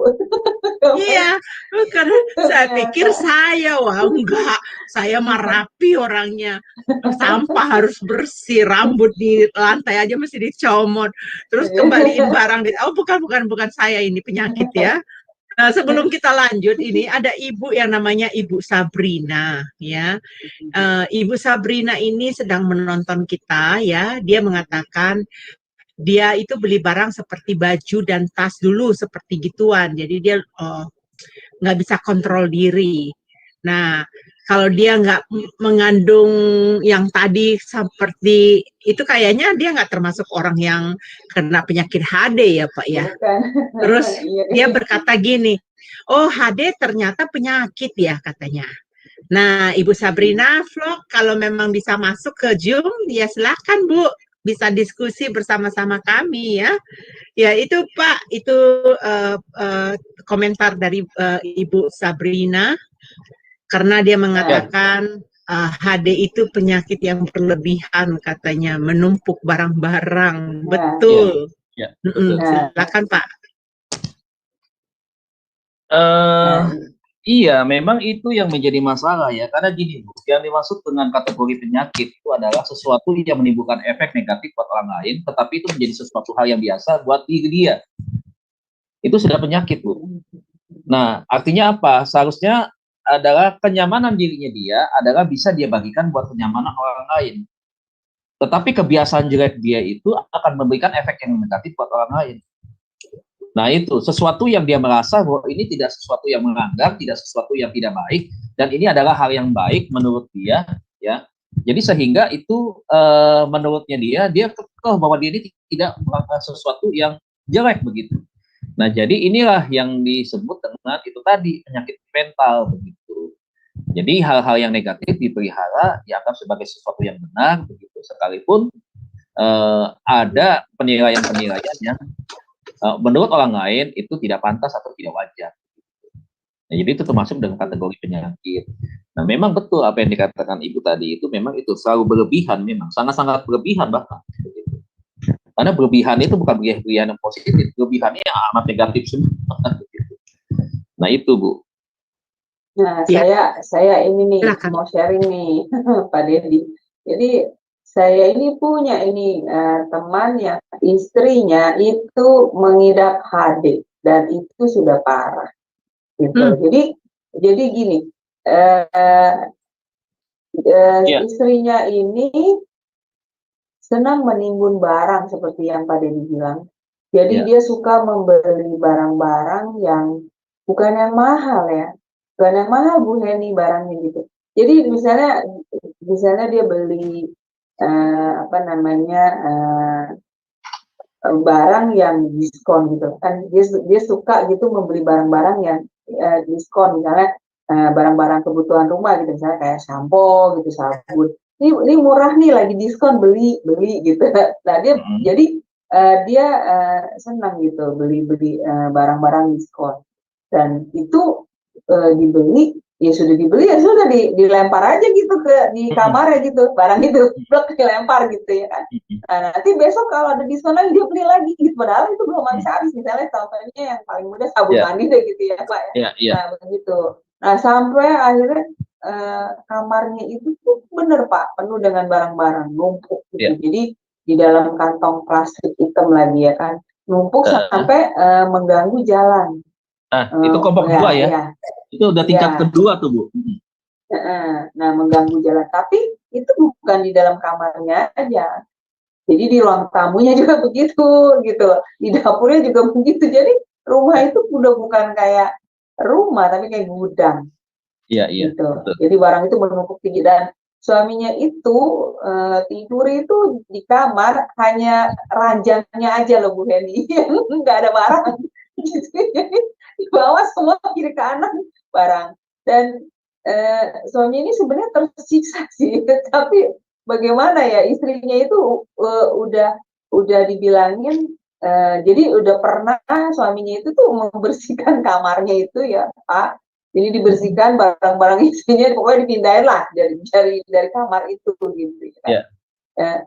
Marah, istrinya marah, istrinya kerja kan, pas pulang istrinya marah sama suaminya, kenapa barang saya dipindahin kemana, pindahin ke sebelah lah, itu di kamar tidur. Istrinya marah-marah katanya Pak, dia bilang istri saya marah-marah katanya, kenapa dipindah-pindah, itu barang nanti kalau mau dicari itu katanya susah, padahal mah apa yang mau dicari loh, itu barang banyak banget Bu Heni, segunung kali di kamar. Makanya, nah terus besokan berapa lama lagi, terus rumahnya juga dibersihkan juga sama suaminya punya kakak perempuan gitu. Jadi kakak perempuannya pas masuk rumah, ini nggak salah rumah, gudang sama rumah, dibanting bersihin kan. Marah lagi istrinya. Nah itu, dan terus akhir udah dibersihin, udah rapi nih, ditumpuk lagi Bu Hedi. Itu barang ditumpuk lagi di kamar. Seperti itu, sampai seperti itu Pak. Tapi ya untung suaminya sabar gitu. Jadi dia bisa menerima gitu. Enggak cerai sih Pak. Cuma ya begitu, kasihan sih. Saya sampai mikirnya begini. Itu kan bisa banyak binatang itu loh Bu Heni. Kayak kecoa. Suaminya harus urut dada terus tuh. Iya. Urut dada terus. Kalau laki-laki ngurut dada atau urut kepala ya? Dan itu tau gak Bu Heni, udah begitu banyak barang, pasti kan dari debunya tebel. Ya dong. Nah iya, aduh. Saya dengar dia cerita sama kita dulu waktu saya kerja ya sama kita di kantor, saya bilang masa sih, iya katanya dia, aduh mungkin udah stres kali ya suaminya, sampai akhirnya dia cerita ke kami gitu Pak, karena nggak tahan habis bagaimana ya, tetap aja itu nggak bisa istrinya nggak bisa berubah. Nah itu bagaimana Pak untuk membuat istrinya sembuh itu bagaimana Pak? Ya bisa sembuh nggak Pak? Iya. Bisa Bu, tapi tahapnya nggak secepat yang kita mau, nggak bisa, lama. Karena tadi sudut pandang dia itu ada sesuatu yang dia beli itu berdasarkan satu kesukaannya dia. Yang kedua, dia terobsesi bahwa itu dulu mungkin benda-benda yang mungkin dulu dia pernah pakai waktu masa kecil, misalkan kayak begitu ya. Yang kedua, mungkin dia pernah teringat segala sesuatu, misalkan waktu dia kecil dia belanja sama mamanya suka pakai barang tersebut begitu. Sehingga saat mamanya tidak ada, dia itu senang mengingat kembali begitu. Jadi dia mengumpulin barang-barang itu. Padahal tidak dipakai, memang dia kumpulin aja. Nah, ini saya lanjutin ya. Saya teringat tadi karena Ibu tadi bicara soal sabun. Saya tuh pernah satu kali ada penderita HD itu kasih hadiah ke saya. Kali Pak, saya ada hadiah buat Bapak, dikasih hadiah. Tahu nggak hadiahnya apa? Sabun. Waktu saya dikasih hadiah sabun, saya kaget lihat itu sabun. Ya ampun, itu sabun belum dibuka sama sekali. Tapi memang warnanya udah mulai pudar ya begitu ya. Begitu saya lihat itu sabun gift. Sabun gift yang dulu bentuknya tuh kayak lakukan backup. Iya. Ya kan ada. Gambarnya tahu nggak siapa gambarnya? Ida Iyasa masih muda. Ida Iyasanya saya kagak tahu. Masih muda. Saya kaget dikasih sabun model kayak begitu. Itu udah bukan expired lagi. Itu dari saya zaman mungkin masih SD itu sabun sudah ada. Biasanya kan kita pakai prakarya itu, dipakein kayak seperti bantal-bantal untuk pernikahan gitu kan, pakai sisinya pakai jarum-jarum pentul begitu. Karena saya bikin pernah prakarya seperti itu waktu SD. Jadi saya ingat banget zaman SD nih, jangan-jangan. Saya ingat banget ya waktu itu bintang Luk tuh kok nggak salah Ida Iyasa, siapa lagi tuh saya ingat tuh begitu. Dan itu dikasih ke saya masih utuh begitu. Menurut dia ini barang mahal nih, udah langka. Udah nggak ada yang punya lagi. Tuh dari sisi kelangkaan itu iya. Siapa yang mau beli sabun dengan harga puluhan juta misalkan begitu ya, kayak begitu, itu juga udah expired, buat apa begitu. Ya akhirnya ya saya nggak pakai lah begitu, daripada saya pakai kulit saya berubah kan gitu. Masa kayak aman lagi kan gitu kan, saya pakai. Menurut dia itu udah berarti banget, menurutnya udah berarti banget. Gue cari nih supermarket mana nih, cari nih di mana pun nih, nggak ada nih, gue doang yang punya nih begitu. Nih gue kasih sesuatu yang berharga nih buat lo nih. Padahal waktu saya lihat, ya ampun ampun. Udah payah itu. Dari zaman saya belum menikah, dari zaman saya masih main layangan. Masih itu sabu. Serem ya Pak ya. Namanya itu. Jadi ya, Tadi benar. kan Bapak mengatakan penyebab dari HD ini bagaimana cara orang tua mendidik anak-anaknya. Jadi ada betul. peran orang tua juga ya Pak ya. Iya, betul. Jadi membiarkan anak-anaknya tidak ditegur. Taruh jangan di situ. Kasih di Iya. mana? Itu betul. Iya. Jadi peran orang tua itu harus ya Pak ya. Harus, Tapi ada karena- orang tua punya begini. Aduh capek gue ngomong sama anak, gue angkat aja deh. Iya. Katanya. Iya, kayak saya juga gitu Bu. Daripada ngomel, dianya nggak denger, udah saya yang ambil aja, saya ngelapin. Kadang emang sih juga gitu Bu Hendy. Karena anak kecil kan susah ya diajarin ya. Tapi ya puji Tuhan sih setelah dia dewasa ya dia ngerti sih Bu. Misalnya kalau mau habis makan ya taruh sendiri piringnya di dapur gitu. Ya. Ya kalau masih kecil emang susah gitu. Tapi ya harus rajin Bu. Jadi gini Bu, caranya Bu, kalau misalkan kita mau makan nih anak nih, kita ajak dia suruh turun ke bawah, kita berapa kali harus belajar untuk sama-sama makan bareng di meja. Beli makanan yang pakai itu ya, kalau nasi goreng itu kan ada kertasnya gitu kan, ada lapisan, sama-sama makan seperti itu. Setelah selesai, contoh ini kamu lipat nih caranya begini apa semua, terus diajarin gitu. Dan setelah itu nih kamu buang tempat sampah ke sana ya. Terus sendoknya kamu taruh, piringnya kamu taruh di tempat cucian. Jadi arahkan dia seperti itu berapa kali. Jadi secara tidak langsung itu adalah pengajaran. Metode yang kita pakai. Ya orang tua juga harus sabar Aling. Gak boleh diambil Aling. Harus ditunjukin. Tadi sebelum saya masuk, saya sempat sedikit dengar tadi masalah LGBT ada yang tanya menular atau tidak. Iya. Nah, saya tadi saya dengar gitu intinya sedikit. Nah, terus kemudian sekarang masalah yang gini, tadi kan dia sempat ngomong masalah quality time. Saya sempat dengar tadi itu pembicara yang pertama tadi. Dia sempat Pak Pendeta siapa tadi sempat mengatakan quality time itu penting. Nah, itu saya setuju. Karena quality time itu adalah bagaimana kita memberikan contoh kepada anak sesuatu hal yang mungkin ada sesuatu hal yang contohnya berbeda. Berbedanya apa? Itu tadi.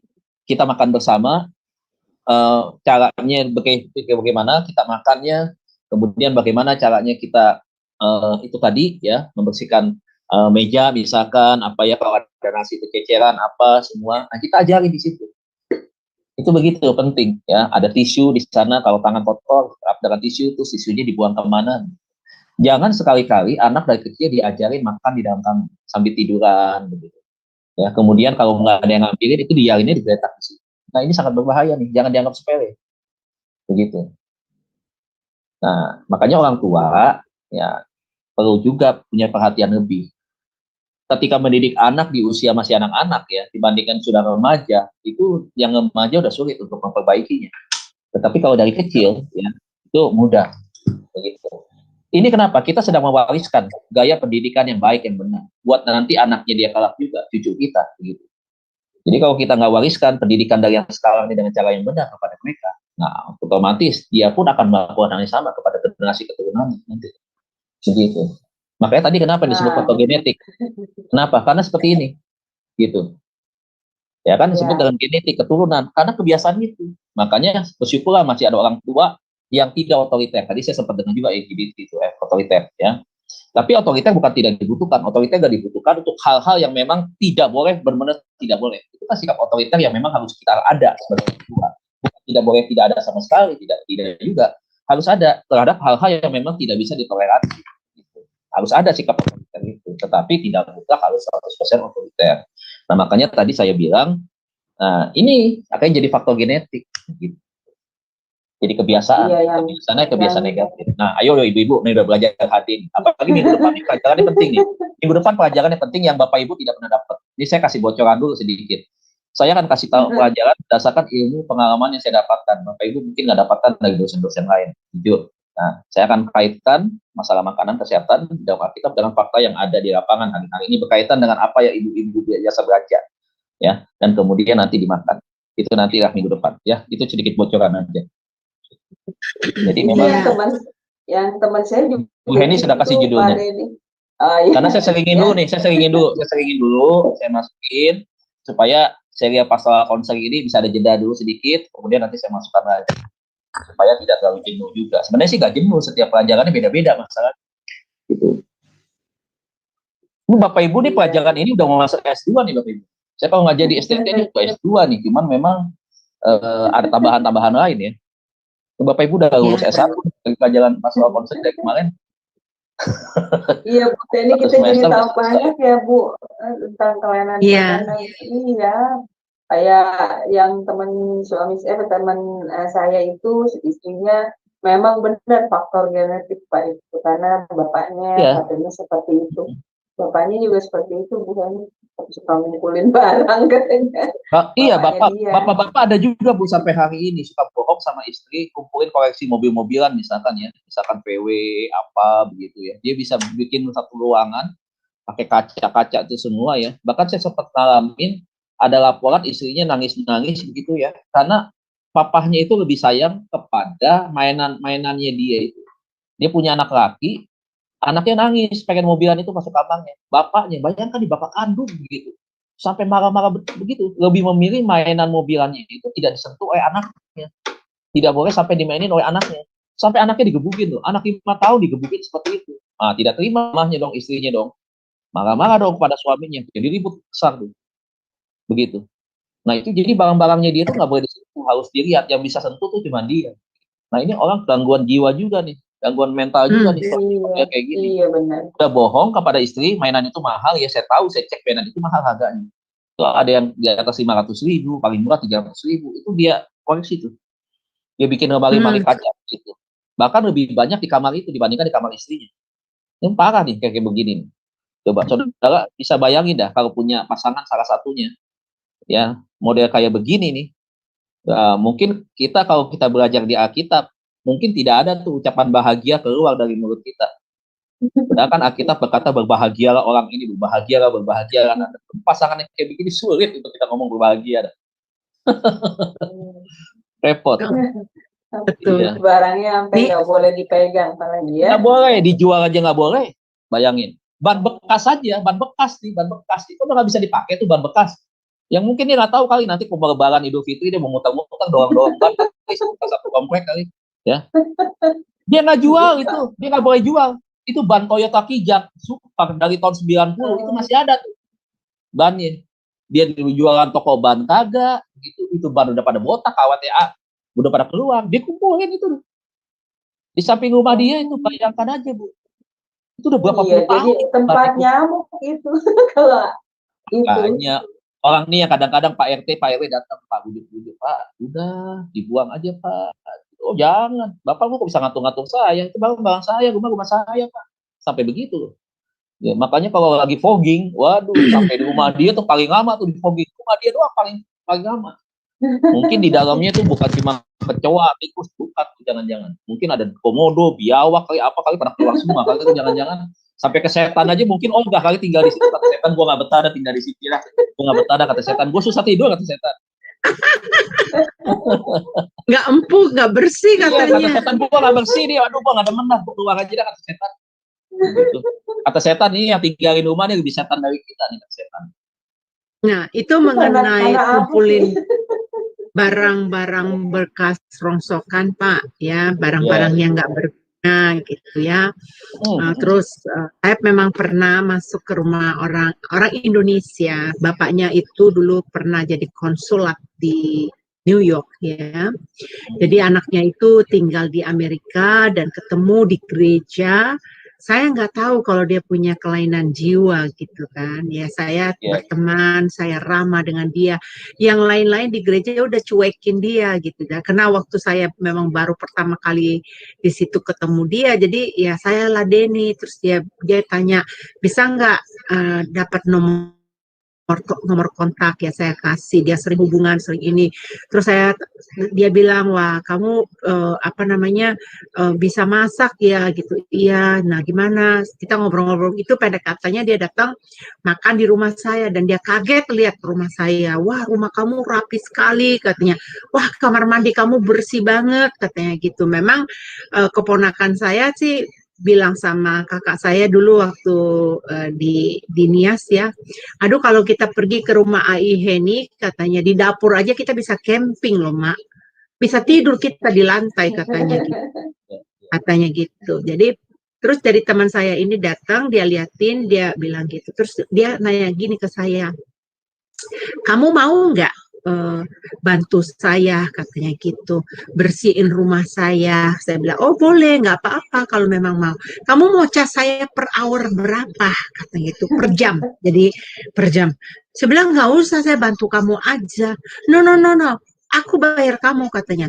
Kamu minta dibayar berapa per jam? Saya bilang gaji saya per jam begini. Oke, saya mau bantu kamu. Kamu mau lihat nggak tempat rumah saya dulu, katanya. Tapi kamu jangan surprise ya, katanya, lihat rumah saya ya, katanya gitu.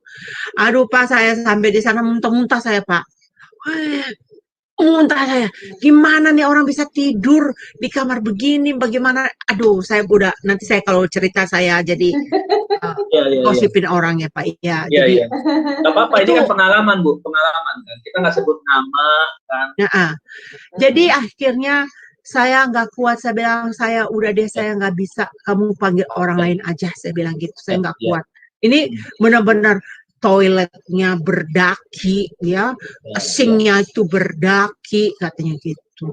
No, I want you, katanya gitu. Sebab rumah kamu bersih, bagaimana? Saya bersihin rumah saya bukan sekaligus, bertahap, sering setiap hari, diberesin, walaupun nyapu ngepelnya itu paling seminggu sekali, orang saya tinggal sendiri ya, tapi harus dibersihkan gitu, harus dirapikan. Akhirnya saya nggak bersihin dia. Nah itu baru saya tahu sekarang, rupanya dia ada penyakit HD ya. Iya, dia ada penyakit HD itu Bu. Kalau Ibu melihat keadaan dia seperti itu, dia sudah terindikasi atau terdeteksi dia mengalami mental illness, yaitu tentang HD itu tadi, makanya. Tapi saya rasa bukan hanya AD doang Pak, ada lagi yang lain kayaknya Pak. Oh pasti, kadang tadi kan kita bisa belajar ya bahwa HD itu kan bisa muncul karena dengan berbagai faktor sebenarnya. Sebenarnya ada juga pelampiasan ya kepada mungkin pada waktu dia, entah itu mungkin masa kanak-kanak, mungkin masa remaja begitu ya, bahwa mungkin awalnya dia itu mungkin ingin menunjukkan sesuatu bahwa gue tuh bisa punya apa-apa begitu.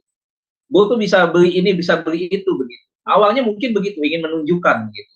Jadi seakan-akan sekarang nih gue nggak kalah begitu. Dulu gue boleh ngata-ngatain gue nggak punya ini, nggak punya itu. Sekarang mau tunjukkan begitu. Jadi apa aja tuh dia beli, dia kumpul itu sebagai sebuah alat pamer sebenarnya. Bisa juga seperti itu. Nah mungkin saja bisa awalnya dari narsis, ya narsis sebagai narsistik begitu ya.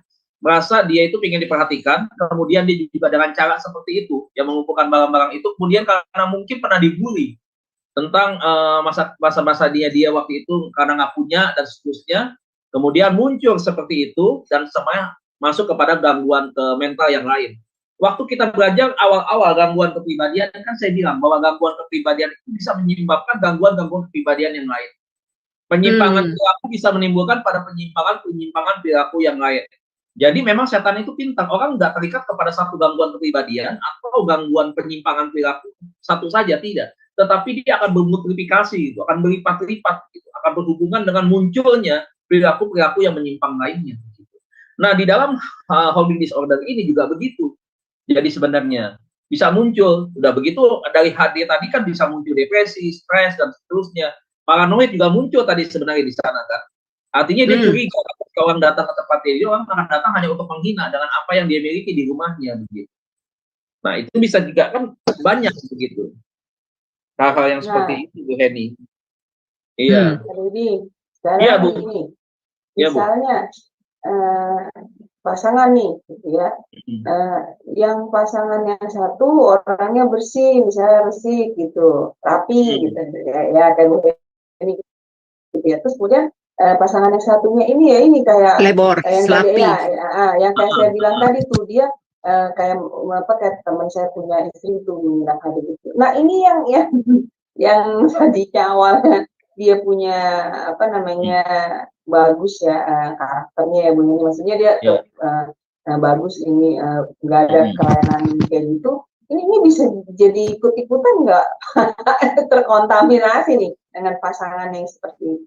Jadi ikut-ikutan itu loh Bu Heni, maksudnya jadi ikut-ikutan area, udahlah males lah itu ikut-ikutan jadi kayak pasangan yang sebelahnya itu loh yang kayak Ya, gitu. Tadinya awalnya dia ya, ya, rapi gitu, dia awalnya teratur gitu, ya. disiplin karena pasangannya selebor gitu, terus kayak mengidap kelainan HD gitu, dia bisa nggak Pak lama-lama terpengaruh oleh pasangannya? Sangat bisa, Ibu. Sangat bisa. Karena dia sudah menjadi kebiasaan. Awalnya mungkin tentang akhirnya kecapean begitu ya.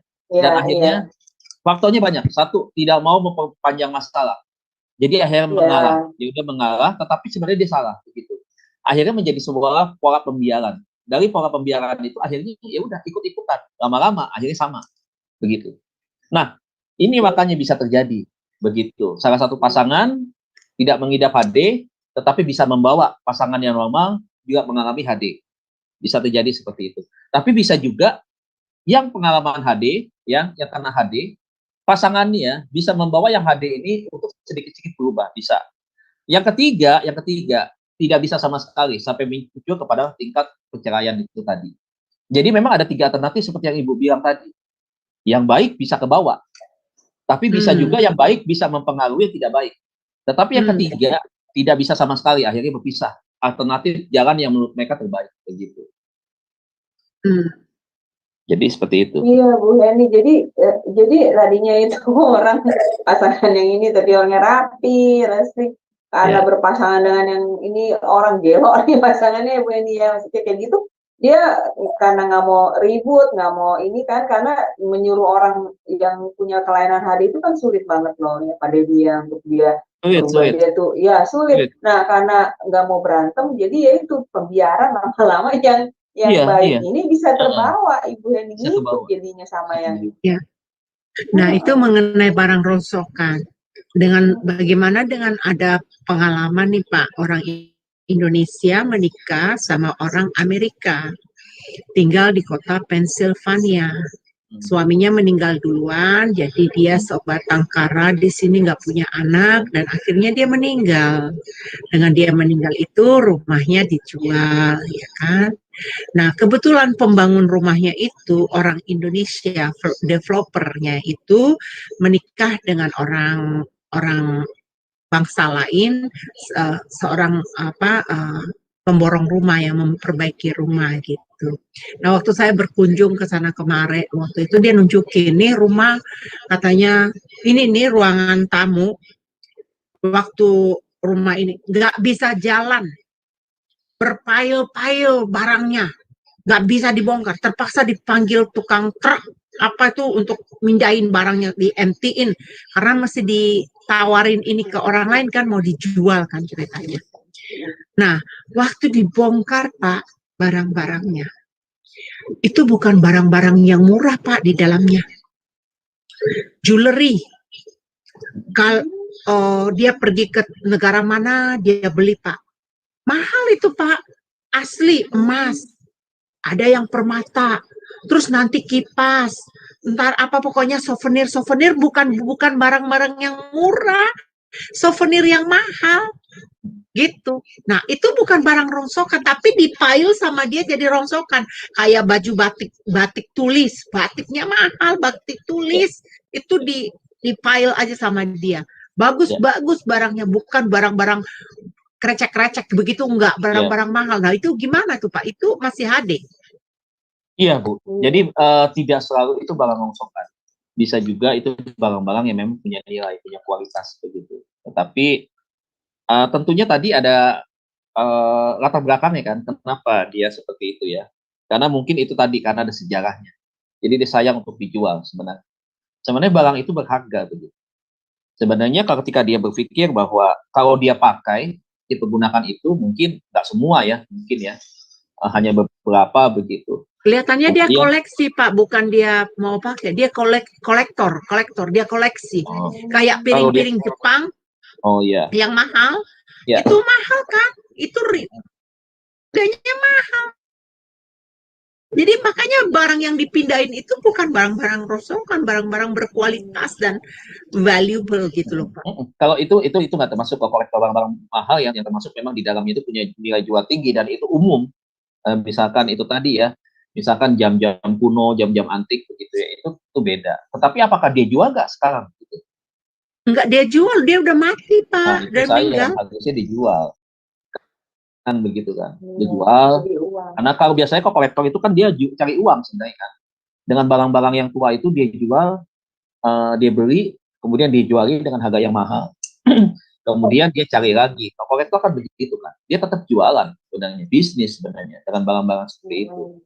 Nah, kalau dia simpan Iya. seperti itu ya itu berarti memang dia terindikasi ada sejarah ke sana. Itu karena sayang barang tadi, karena berkaitan dengan Ya, sejarah. dia suka traveling, Pak. Jadi kalau dia pergi mampir ke negara mana, apa yang bagus dia beli Oh, gitu ini ya. Tapi kenangan bukan gitu. belinya kayak orang tuh, maaf ya Yang Pak ya, murah. datang ke sini tuh beli kaos New York yang harganya $5 gitu, Iya, yang iya. $10 gitu harganya Iya, gitu, iya. barang-barang murahan. Itu yang dibongkar itu sampai dia ada teman saya dikasih. Ini dikasih katanya sama orangnya, dikembalikan katanya. Wih, saya bilang bagus itu permatanya, saya bilang asli. Iya asli, bisa ribuan jualnya itu, saya bilang. Waduh, saya bilang itu ibu kasihan amat. Kok Iya. saya nggak kenal dia waktu itu ya, kok udah meninggal aja.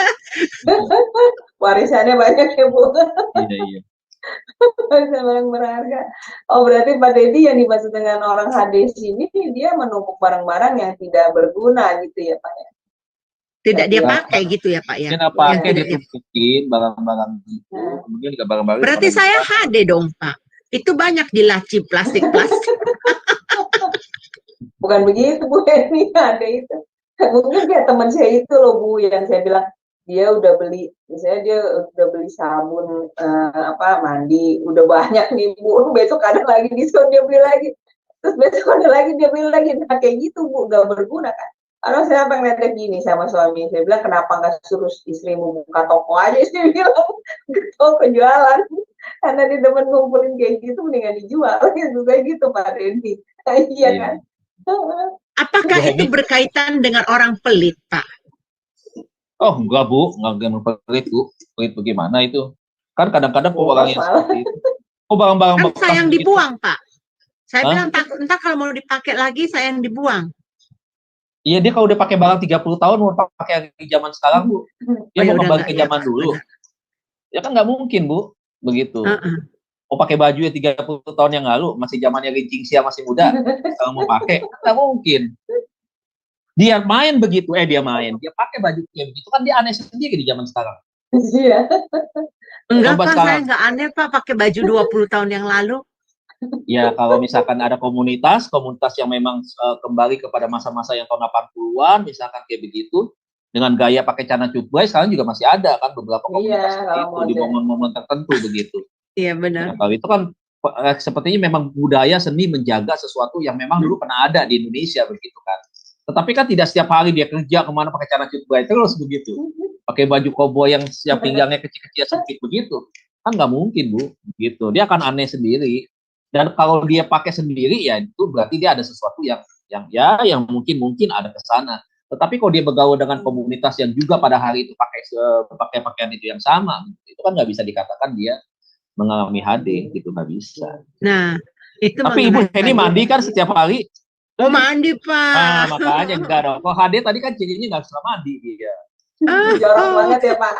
Iya. Nggak Jorok. gosok gigi, nggak ngapa-ngapain, nggak keramas, apa pakai itu aja. Minyak wangi, minyak Nah itu angin. tadi barang rosokan, barang yang bervalue mahal. Bagaimana dengan orang yang stok makanan banyak Pak?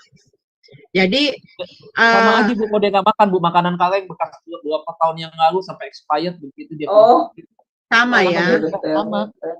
Sama. Sayang karena merasa sayang begitu. Padahal itu makan memang untuk dimakan. Dijual di supermarket untuk makan, ada expirednya. Ngapain dia kumpulin? Toh minggu depan juga keluar lagi, 2 bulan lagi juga ada lagi, tahun depan juga ada lagi.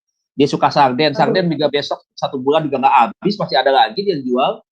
Begitu ngapain? Kalau saya, Pak, kayaknya sampai bulukan gitu ya Pak, makanan itu disimpenin ya, dibeliin disimpenin sampai bulukan. Saya lagi berpikir ini Pak, apakah karena tabiat atau penyakit ya? Penyakit karena itu, dulu penyakit ya Pak. Penyakit itu. Kejiwaannya terganggu udah. Makanya tadi kan saya bilang bahwa kalau mereka sudah kena, kita lihat ada gejala-gejala HD gitu kan cepat medis harus nanganin. psikiater harus tanganin. Harus minum jadi nggak obat bisa, ya Pak? Karena gini nggak Bu, bisa. setan aja Bu, setan aja kan itu kan dia senang tempat yang bersih ya. Heeh, Kalau kita lihat di Alkitab, kan iya. buktinya lihat, ketika rumah itu sudah bersih, artinya tubuh orang yang sudah dilepaskan, ya kan, Dia ketika sudah masuk. bersih, tetapi dia lengah lagi, setan kan masuk cepat-cepat. Artinya setan kan senang tempat yang bersih begitu kan, untuk dia diamin begitu. Nah bayangkan dah kalau manusia senang di tempat-tempat yang kotor kayak begitu, nyaman tempat kayak gitu. Dipakai setan dia itu. Lebih setan. Ya. Ya bener juga sih Pak. Iya. Bingung juga. Kalau saya emang nggak bisa tidur, Bu Heni kalau kayak gitu banyak barang. Saya takutnya ntar lagi Nih, tidur ada kelabang lewat di satu lagi ajarin anak Bu, satu lagi ajarin anak, kalau pulang sekolah pakaian jangan tutup di kamar. Pakaian sudah sehari dipakai, taruh biasakan ada keranjang tempat pakaian kotor di kamarnya kalau memang yang mau seperti itu. Nah, anak kalau sudah pulang sekolah ganti begitu. Jaket juga yang namanya dipakai di luar, kena angin, kena kotoran, debu jangan dibawa masuk ke kamar. Taruh di mana, di tempat yang memang tidak masuk kamar tapi cukup bersih begitu. Nah, 2 hari sekali harus diganti, dicuci begitu. Nah, jangan biarkan anak menumpukan pakaian di dalam kamar begitu. Terus mamahnya juga nggak langsung ambil begitu dan tidak pernah mengajarkan anaknya, nak pakaian kotor di sana, kamu udah cinta pakaian turun taruh ya di mesin cuci atau bagaimana. Nah kebiasaan ini akan begitu juga tuh, bisa berdampak juga kepada anak. Wah, nah, nanti itu kalau apalagi nggak ganti pakaian, malas ganti pakaian. Nih anak perempuan, anak laki-laki malas mandi ya, malam juga malas bersih-bersih, malas gosok gigi, malas apa ya itu bisa kena. Begitu. Ini jadi penyakit HD ini orangnya berarti nggak rapi ya Pak ya? Nggak rapi, malasnya bukan main Bu. Aduh malasnya dibilang ini. Sekarang mungkin ini penyakit lain kali ya Pak ya. Saya chef, saya masak di orang keluarga Chinese ya Pak ya. Jadi dia punya wanita itu orang orang pokoknya bukan orang Chinese lah ceritanya. Jadi satu waktu pembantunya bilang sama saya gini, Heni, kamu bisa bantu saya nggak? Kenapa? Ayo katanya, kamu bantu saya ke sini, saya mau butuh bantuan kamu. Saya nggak apa-apa, saya bilang masuk ke kamarnya yang punya rumah. Katanya oke, come katanya. Aku datang. Wih kaget saya Pak, itu kamar. Saya bilang ini bener kamar, saya bilang gitu. Iya, this is katanya master bedroom, katanya kamar utama, katanya gitu. Waduh Pak, aduh, kolor perempuan, kolor laki, semua udah kayak bendera, semua kemana-mana, baju apa semua mainan, toys-nya semua ada, semua berantakan. Saya bilang ini benar-benar. Terus saya masuk sampai ke kamar mandinya. Kamar mandi, saya bilang, this is the bathroom, somebody living here, ada orang tinggal di sini. Iya, mereka tinggal sini. Waduh, saya bilang gini, terus kamu mau suruh saya apa? Saya bilang gitu. Dia bilang, tolong geser ini, bantu saya geser ini, karena saya mau bersihkan ini di belakang ini, karena mau cari sesuatu barang yang katanya disuruh cari, katanya gitu. Jadi saya bantulah nyari.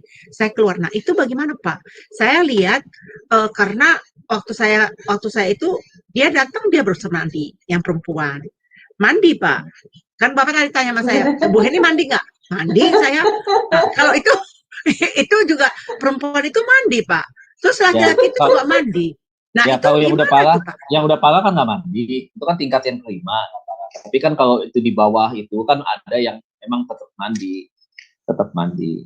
Tapi ya dia sudah, pokoknya tadi lihatin ciri-cirinya itu dia. Ada nggak ciri-ciri ke sana begitu? Tapi kalau dia nyaman dengan sesuatu yang sifatnya itu tadi ya, sesuatu yang berantakan, sesuatu yang kotor, pakaian udah kotor tuh seminggu lebih nggak dicuci, begitu dia main begitu aja dan dia nyaman, tenang begitu.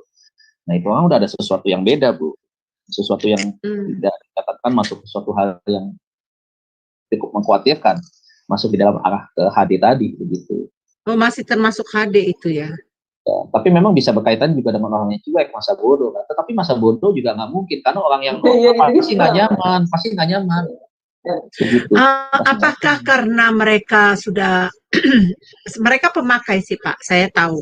Karena di dapur ada yang putih-putih itu, memang dia bilang sama saya don't touch, jangan sentuh katanya. Terus ada seluling-seluling kayak gitu. Jadi mereka pemakai drug itu. Apakah karena efek dari pemakai drug itu jadi kesadaran mereka bisa jadi bisa, Bu. Ya, bisa menimbulkan fantasi-fantasi atau halusinasi gitu ya.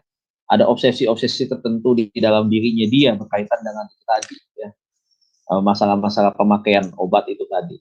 Ya kan orang kan kalau nge-fly kan juga begitu kan. Seneng begitu kan.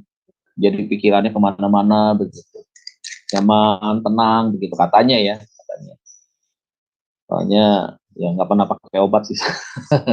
Ya, tapi begini Bu,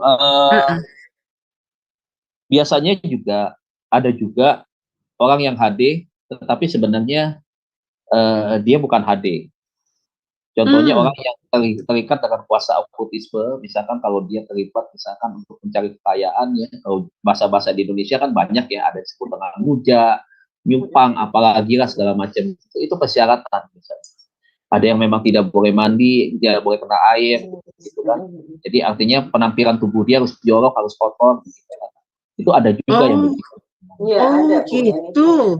Ngajen itu. Ada juga ya. Ada juga. Nah, mungkin awalnya normal ya, tetapi karena dia terlibat dalam okkultisme, ingin cari kekayaan, pesugihan seperti itu ya, ada pantangan-pantangan tertentu yang harus seperti itu, maka dia akan ikuti seperti itu. Tetapi lama-lama justru dari pengaruh itu, okkultisme itu dia juga bisa berdampak kepada kehidupan alam nyatanya dia. Begitu. Alam nyatanya apa? Ini tadi. Dia akhirnya mengalami gangguan HD itu tadi. Bisa terjadi seperti itu. Wow. Jadi pada ini nggak bisa dibilang ya Pak, kalau ada orang kelainan gitu harus diobati sebenarnya ya Pak. Oh iya itu dia. Makanya itu Bu, anak-anak kita harus dibiasakan tadi yang tadi saya katakan, pakaian kotor juga ya. Kemudian ya itulah pokoknya sesuatu yang berkaitan dengan kebersihan ya. Itu harus. Mama juga harus kasih contoh kan, kebersihan kamar, mungkin ngepel, ajarin anak juga untuk ngepel. Barang-barang yang bukan pada tempatnya tidak boleh diletakkan begitu aja, harus ditaruh tempatnya.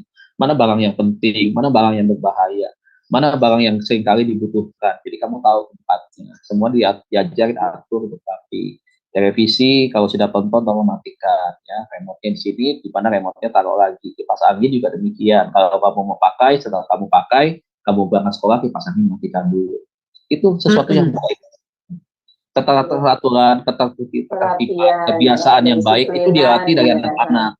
Dilatih dari anak, maka akan menjadi satu kebiasaan yang baik. Kan selalu saya bilang, kebiasaan negatif ataupun positif itu dimulai dari sesuatu yang, kalau yang negatif, sesuatu yang salah, kemudian dibiarkan, ada pola pembiaran, akhirnya menjadi sesuatu yang negatif, dan itu menjadi kebiasaan. Kalau sudah menjadi kebiasaan, itu sulit diubah. Nggak segampang seperti yang kita mau.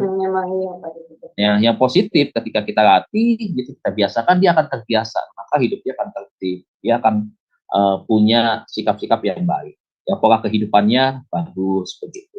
Nah itu, jadi sesuatu yang dibiasakan akan menjadi sebuah kebiasaan. Iya baik. Wah, kita udah nggak sabar sampai ketemu Sabtu depan nih, pelajarannya Sabtu depan ya. Nih, ibu-ibu nanti Sabtu depan harus tahu. Ibu-ibu minggu depan harus masuk, harus lebih banyak nih, supaya nanti bisa tahu. Nah ini Betul. Pak Daniel Simon nih mau bertanya Ibu Heni, silakan. Ya, Pak Daniel silakan. Ya. Dibuka dulu ya, silakan. Ya. Halo. Shalom. Shalom Pak Dedi. Ya, shalom Pak Daniel. Salam Nanya. Amerika diberkati. Salam dari tetangganya Amerika nih, saya di Ciatet, Serpong. Mau nanya itu HD itu ya emang nggak bisa diobati sama seorang psikolog? Apa kata Pak Dedi tadi harus medis? Ya. Bisa Pak, tergantung kepada tingkat keparahannya. Kalau masih ringan bisa, tapi kalau sudah sampai kepada tingkat yang paling parah, ya tentunya harus dua-duanya. Tapi kan itu kan bagian-bagian yang mungkin bisa merusak kepada saraf-saraf di otak ya Pak tuh ya, gitu. Jadi memang itu yang harus nanti kita butuh juga bantuan medis, dokter ahli syaraf nanti akan memeriksa, begitu. Nah, itu nanti akan bagiannya yang nangani seperti itu.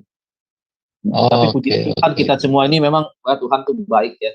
Kita ini semua dipelihara dengan baik. Tubuh jiwa kita ini semuanya bagus gitu. Makanya kasihan kepada mereka tuh Pak yang seperti itu. Bisa Pak, bisa Pak, bisa nanti dicek dulu. Tapi jangan lupa, saya selalu libatkan, boleh libatkan psikolog, kemudian psikiater kalau memang psikiater perlu menangani begitu ya, karena nanti dia akan lebih tahu kan dari sisi medisnya gitu kan, faktor-faktor itu tadi, apakah ada kerusakan di otak, sel-sel saraf di otak atau tidak gitu kan, karena kategori beratnya itu kan tadi kan kita bisa melihat kan gejala-gejalanya yang tidak wajar. Nah, kemudian jangan lupa sisi pastoralnya masukin. Gitu. Betul. Ya, pastoral. Emang segala sesuatu kan mungkin ya untuk Tuhan ya. Betul, Pak, sangat mungkin. Iya. Ya, terima kasih Pak Dedi. Tuhan berkati. Tuhan berkati Pak. Thank you. Terima kasih untuk partisipasinya Pak Daniel. Ya, baik. Sama-sama nih. Terima kasih. Ya. Nah, baik, sepertinya sudah cukup ya Ibu ini. Ya. Ini juga sudah sudah mau jam. Sudah malam. Ya. Oke, kita akhiri. Sepertinya gini, sepertinya besok nih Bu Ali dan Bu Heni kayaknya akan keliling nih rumah temannya, akan cek siapa yang hadir. Akan kunjungan. Habis itu ceramah ya Bu. Ceramah kita Bu. Iya, Pak Daniel udah mungkin akan ngecek nih siapa nih teman-teman yang hadir. Siapa tahu ketemu Jamil tadi. Ya, baik. Terima kasih Pak Dedi untuk materi. Tapi tadi saya lihat ada 21 orang. Tapi tadi saya lihat ada 21 orang nih partisipannya. Sekarang 319. Iya, udah pada tidur. Kemana yang 2 itu tuh? Udah tidur kali Pak. Oh, udah tidur itu ya. Iya. Oke Pak, baik kita tutup kelasnya. Pak Dedi tolong closing statement. Habis itu kita doa untuk kelas kita ya Pak. Ya, silakan. Ya, terima kasih. Closing statement saya malam hari ini adalah ketika kita bicara soal HD, maka kita bicara tentang bagaimana kita bisa menjaga hidup. Ya, menjaga hidup itu adalah kita memulai dari lingkungan terkecil kita, keluarga, kemudian baru kita interaksi dengan masyarakat, kemudian setelah itu jangan lupa di tengah-tengah interaksi kita dengan keluarga dan masyarakat, kita harus punya interaksi kita dengan Tuhan. Karena dari Tuhan itulah muncul hikmat, dari Tuhan itulah muncul segala macam kebaikan yang dinyatakan bagi kita. Dan oleh sebab itu kita boleh pintar, kita boleh melayani, kita boleh cerdas di dalam banyak hal, tapi jangan lupa bahwa kita perlu Tuhan di dalam menjalani kehidupan ini. Dan mari kita banyak belajar, memahami ya bahwa manusia itu adalah sesuatu yang tidak bisa dikatakan hebat atau memiliki sesuatu yang lebih begitu ya. Justru ketika kita semakin belajar tentang manusia, maka kita akan melihat sebenarnya kita banyak kekurangan sekali. Nah, kita manusia yang lemah, dan oleh sebab itu karena kita lemah, maka kita tergantung kepada Tuhan. Dan kegantungan kita kepada Tuhan bukan sementara, tetapi selama kita hidup di dalam dunia ini. Jadi itu closing statement daripada saya. Kita akan berjumpa kembali di minggu depan. Minggu depan kita akan stop dulu untuk serial Pastoral Counseling, karena saya akan ada satu pelajaran penting yang harus saya sampaikan kepada Bapak Ibu Saudara sekalian, dan ini adalah berdasarkan dari apa yang saya dapatkan juga dicampur dengan pengalaman saya berkaitan dengan pembahasan di Sabtu depan, begitu. Terima kasih Bapak Ibu sekalian untuk malam hari ini. Tuhan tentunya berkati kita semua. Apakah langsung saya doa, Ibu? Iya Pak. Ya. Oh iya, kita doa ya. Baik, kita tundukkan kepala, kita mengucap syukur untuk kebaikan Tuhan selama hampir 2 jam kita bersama-sama di dalam seri pelajaran malam hari ini. Kita berdoa. Bapa di dalam surga, segala puji syukur kami kembalikan kepadamu dengan segala hormat kami kepadamu ya Tuhan. Untuk waktu kesempatan malam hari ini kami boleh ada di ruang Zoom untuk kami belajar. Bahkan juga Tuhan, kami semua yang hadir di Zoom ini berdoa buat semua saudara-saudara kami yang menyaksikan pelajaran ini lewat berbagai macam channel yang sudah Tuhan percayakan untuk kami sama-sama boleh berbagi Tuhan di dalam pelajaran ini. Kami percaya setiap kami akan menjadi pribadi-pribadi yang tidak hanya belajar tentang manusia tentunya, tapi kami juga belajar tentang banyak hal betapa Tuhan begitu hebat, begitu dahsyat, luar biasa, bahwa Tuhan adalah pemulih, penyembuh kami. Bahkan ketika jiwa kami dalam keadaan lemah, tapi tidak berdaya, bahkan kami merasakan tekanan yang hebat, yang sangat kuat di dalam diri kami, maka Tuhan hadir untuk memberikan pemulihan, kelegaan bagi kami. Terima kasih Tuhan, jalan Pastoral Counseling ini sangat banyak dan sangat dalam Tuhan. Kami akan belajar Tuhan untuk kami memperlengkapi diri di dalam praktek pelayanan sesungguhnya. Karena pelayanan Pastoral Counseling ini adalah kaitannya dengan pelajaran di dalam pengajaran baik itu misi maupun penginjilan Tuhan. Dan di dalam penginjilan ini adalah kaitannya dengan amanat yang Tuhan sudah percayakan bagi kami, untuk kami boleh menjadi pelaku-pelaku firman yang membawa jiwa-jiwa bagi kemuliaan Tuhan. Oleh sebab itu Tuhan, ketika kami melayani mereka yang hari ini Tuhan, mereka terikat dengan berbagai macam masalah sampai mengalami gangguan kepribadian, penyakit mental, bahkan skizofrenia Tuhan. Tuhan memakai kami untuk membawa mereka mengalami kesembuhan, jamahan Tuhan, dan mereka boleh menjadi pribadi yang akhirnya mereka boleh sehat secara jasmani, sehat secara jiwa, dan juga sehat secara rohani, dan pada akhirnya Tuhan memenangkan mereka, menyelamatkan mereka, dan mereka boleh menjadi satu komunitas yang juga melayani Tuhan dengan segala sesuatu yang Tuhan sudah berikan. Terima kasih buat malam hari ini, pertemukan kami minggu depan untuk topik dan bahasan pembelajaran yang baru Tuhan. Kami percaya bahwa setiap kami akan terus hadir di dalam Shema Adonai, seri pembelajaran setiap malam minggu ini ya Tuhan. Terima kasih untuk waktu kesempatan Tuhan memberikan hamba kepercayaan untuk hamba mengajar di Shema Adonai ini ya Tuhan. Ampuni Tuhan, kalaupun ada sesuatu hal yang mungkin dari perkataan kurang mengenakan bagi setiap mereka yang mendengar, hamba terbatas Tuhan, tetapi bukan bermaksud untuk merecahkan atau merendahkan orang lain, tetapi hamba menyampaikan sesuai dengan fakta yang ada, yang hamba selama ini pelajari Tuhan, ketika itu di bangku kuliah maupun juga selama hamba terjun praktek secara langsung di dalam dunia pelayanan pastoral konseling.